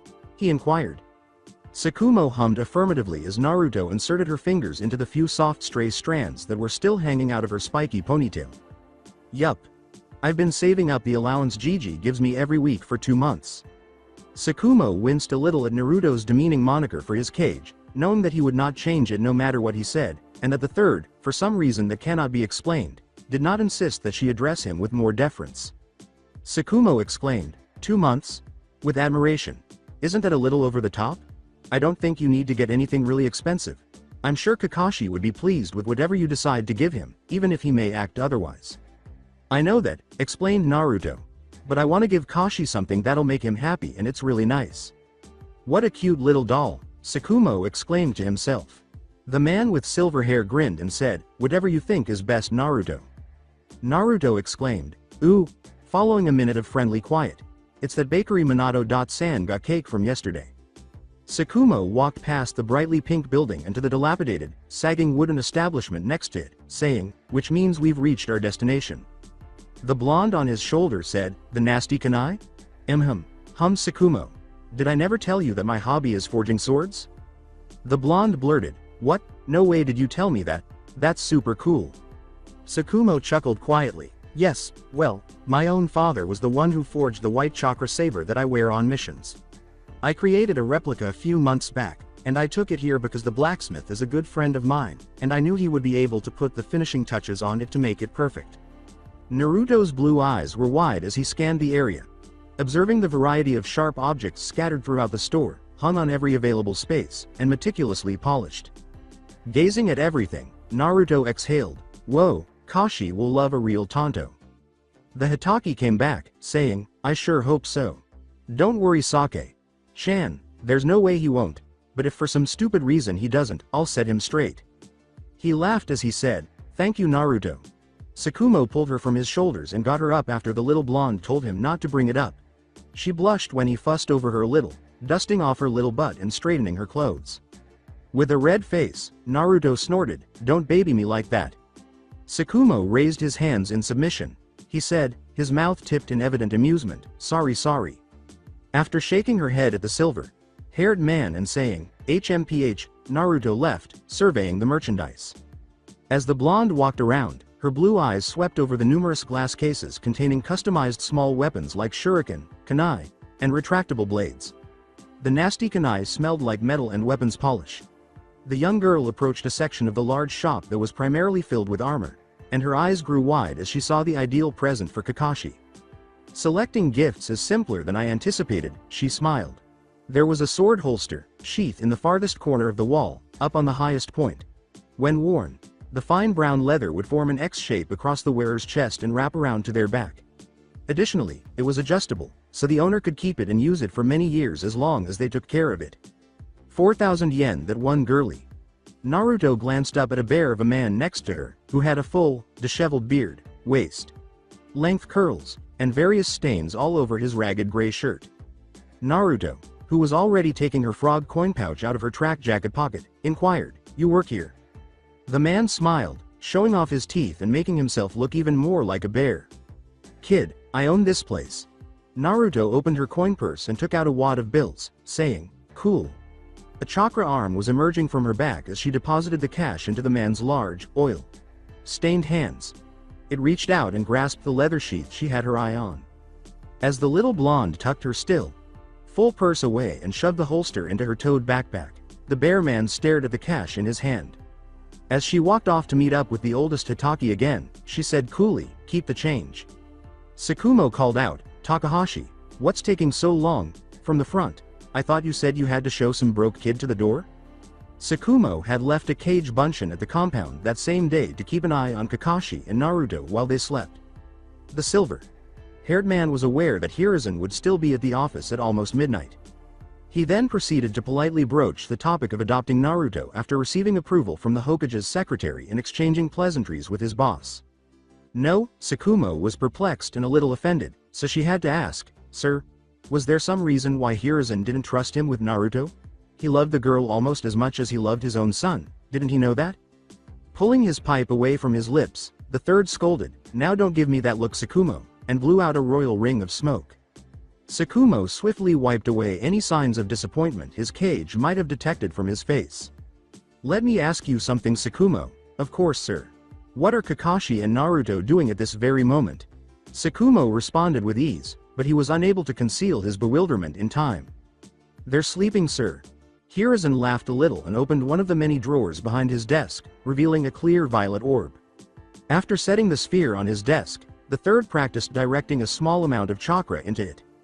As the image flickered into focus across the orb, Tsukumo's eyes widened. With one of her tiny feet in his frowning son's hand and a tiny brush with glittering orange nail polish on the tip in his other, Naruto sat on the floor of her bedroom. Kakashi grimaced. "Why am I doing this again?" While looking at her freshly painted fingernails, Naruto remarked, "Because you know it'll make me happy, and plus you need help with water walking. Which we both know I'm better at." Despite his sigh, Kakashi carefully painted the gaudy polish onto Naruto's tidy big toe nail. "Those tiny pricks," Tsukumo pondered. "They acted like they were going to bed and all that. In the morning, I will undoubtedly have a thorough conversation with them about the significance of bedtime." After taking a long drag from his pipe and exhaling another easy plume of smoke, Sarutobi said, "Now please tell me something, Tsukumo." His cage inquired, "What does that look like to you? As if they require a few weeks without dessert?" Instead, he said, I'm not sure, Hokage-sama." When his cage threw back his head and laughed, Tsukumo's eyes widened. Hiruzen eventually calmed down and wiped away a humorous tear after the White Fang stared at him for a minute. The third laughed and remarked, "Please, the boy is whipped, Tsukumo. If you adopt Naruto, I'm sure it would make her future relationship with Kakashi somewhat stranger." Excuse me?" stifled Tsukumo. "Is he making the implication that I believe he is making?" Hiruzen added, "He belongs to that girl. Just like that girl belongs to him. They just don't know it yet." "Sir, what could possibly make you think that?" The third said sagely, "Susumu, just keep an eye on those two for a while. It will all make sense if you just watch." Tsukumo nodded despite looking at his cage with a certain skepticism. "Hi, Hokage-sama." Kakashi's birthday passed without incident. Minato, Anko, Guy, Obito, and even Dewey were invited to the party that Tsukumo had thrown for him. Anko had given Kakashi a longer than usual custom kunai, which she acknowledged she had stolen from a child she had beaten, but hey, the guy was just trying to bully her. He was given a set of weights by Guy, a scroll on the Shunshin Jutsu by Minato, and weapon polish by Dewey. Obito showed him the hand seals for the Fireball Jutsu, disregarding the fact that he had almost caused the head of the Uchiha clan to suffer an aneurysm as a result. Every time Kakashi left the house after that day, even if he was only going to get some milk with his father, he wore his brown sheath over his shoulders and strapped his new tanto to his back. Despite his blushing, Naruto made fun of him for it whenever she could, claiming that one could never be too prepared. To the chagrin of her friends, Naruto acknowledged in October that her own birthday was due the day before. Naruto had informed them that she had forgotten her birthday, that she didn't want to celebrate it, and that she had never really celebrated it. Imagine her birthday surprise when Minato, Kakashi, and Tsukumo all escorted her to school. As she walked into her classroom, her classmates all jumped out at her at once, yelling, "Surprise!" and flinging confetti all over the place as they applauded. Even though it was morning, Obito shoved a piece of cake onto Naruto's hands on a paper plate and apologized if it seemed like this was all last minute. "It's just that we were told about your birthday last minute."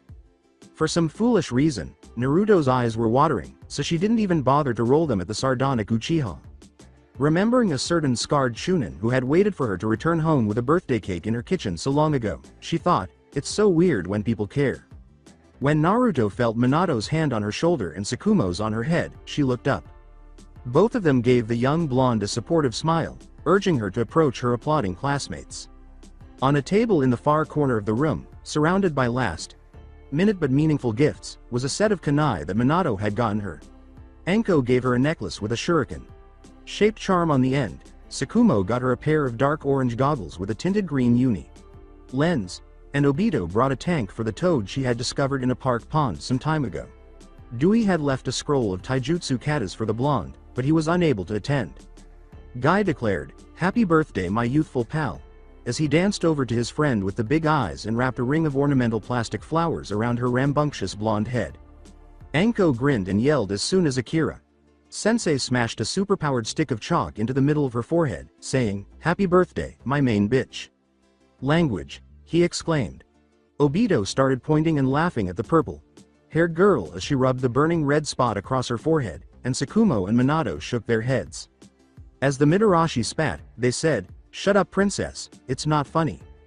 Obito sourly looked. "How many times do I have to tell you not to call me princess, you stupid she-man?" "Man." Naruto grinned as she observed the interactions of those around her with a gentle misty gaze. The blonde thought, "I really need to learn to control my emotions. I've never nearly given in to the need to cry so much before." Something trailed through her hair, startling her. Looking to her right, Naruto saw a fellow 6-year-old in a mask standing next to her, but he was not looking at her because his hands were in his pockets. With her cake still in her bandaged hand, Naruto extended one hand upward. She felt the new hair clip holding back a portion of her unkempt bangs, and she fingered it. Kakashi muttered, continuing to turn away, "You don't have to wear it if you don't want to. It's just a silly little thing I saw after training yesterday and I thought I just thought you might like it." As Naruto watched the silver-haired boy struggle to acknowledge that he had purchased the hairclip for her because he knew she would like it, her lips quirked. The gentle question was, "What's it look like?" Naruto asked. Surprised that Naruto was not using the occasion to taunt him, Kakashi gazed at her with wide gray eyes. He whispered, "They didn't have any toads," after stating, "It's an emerald frog face with ruby eyes." Naruto's gaze expanded. Taking his hands out of his pockets to grasp the leather sheath he wore around his shoulders and chest, Kakashi sighed, "Don't start going on about how much it probably cost, all right." To be honest, Naruto reflected kindly, this guy. Despite Kakashi's obvious discomfort at her closeness, Naruto placed her cake on a nearby desk and grasped his hand with her unbandaged hand. When Kakashi quickly averted his gaze and glared, she teased, smiling behind her mask, "Does it make me look cute?" He gave a shrug. His voice trailed off, "Yeah, I guess."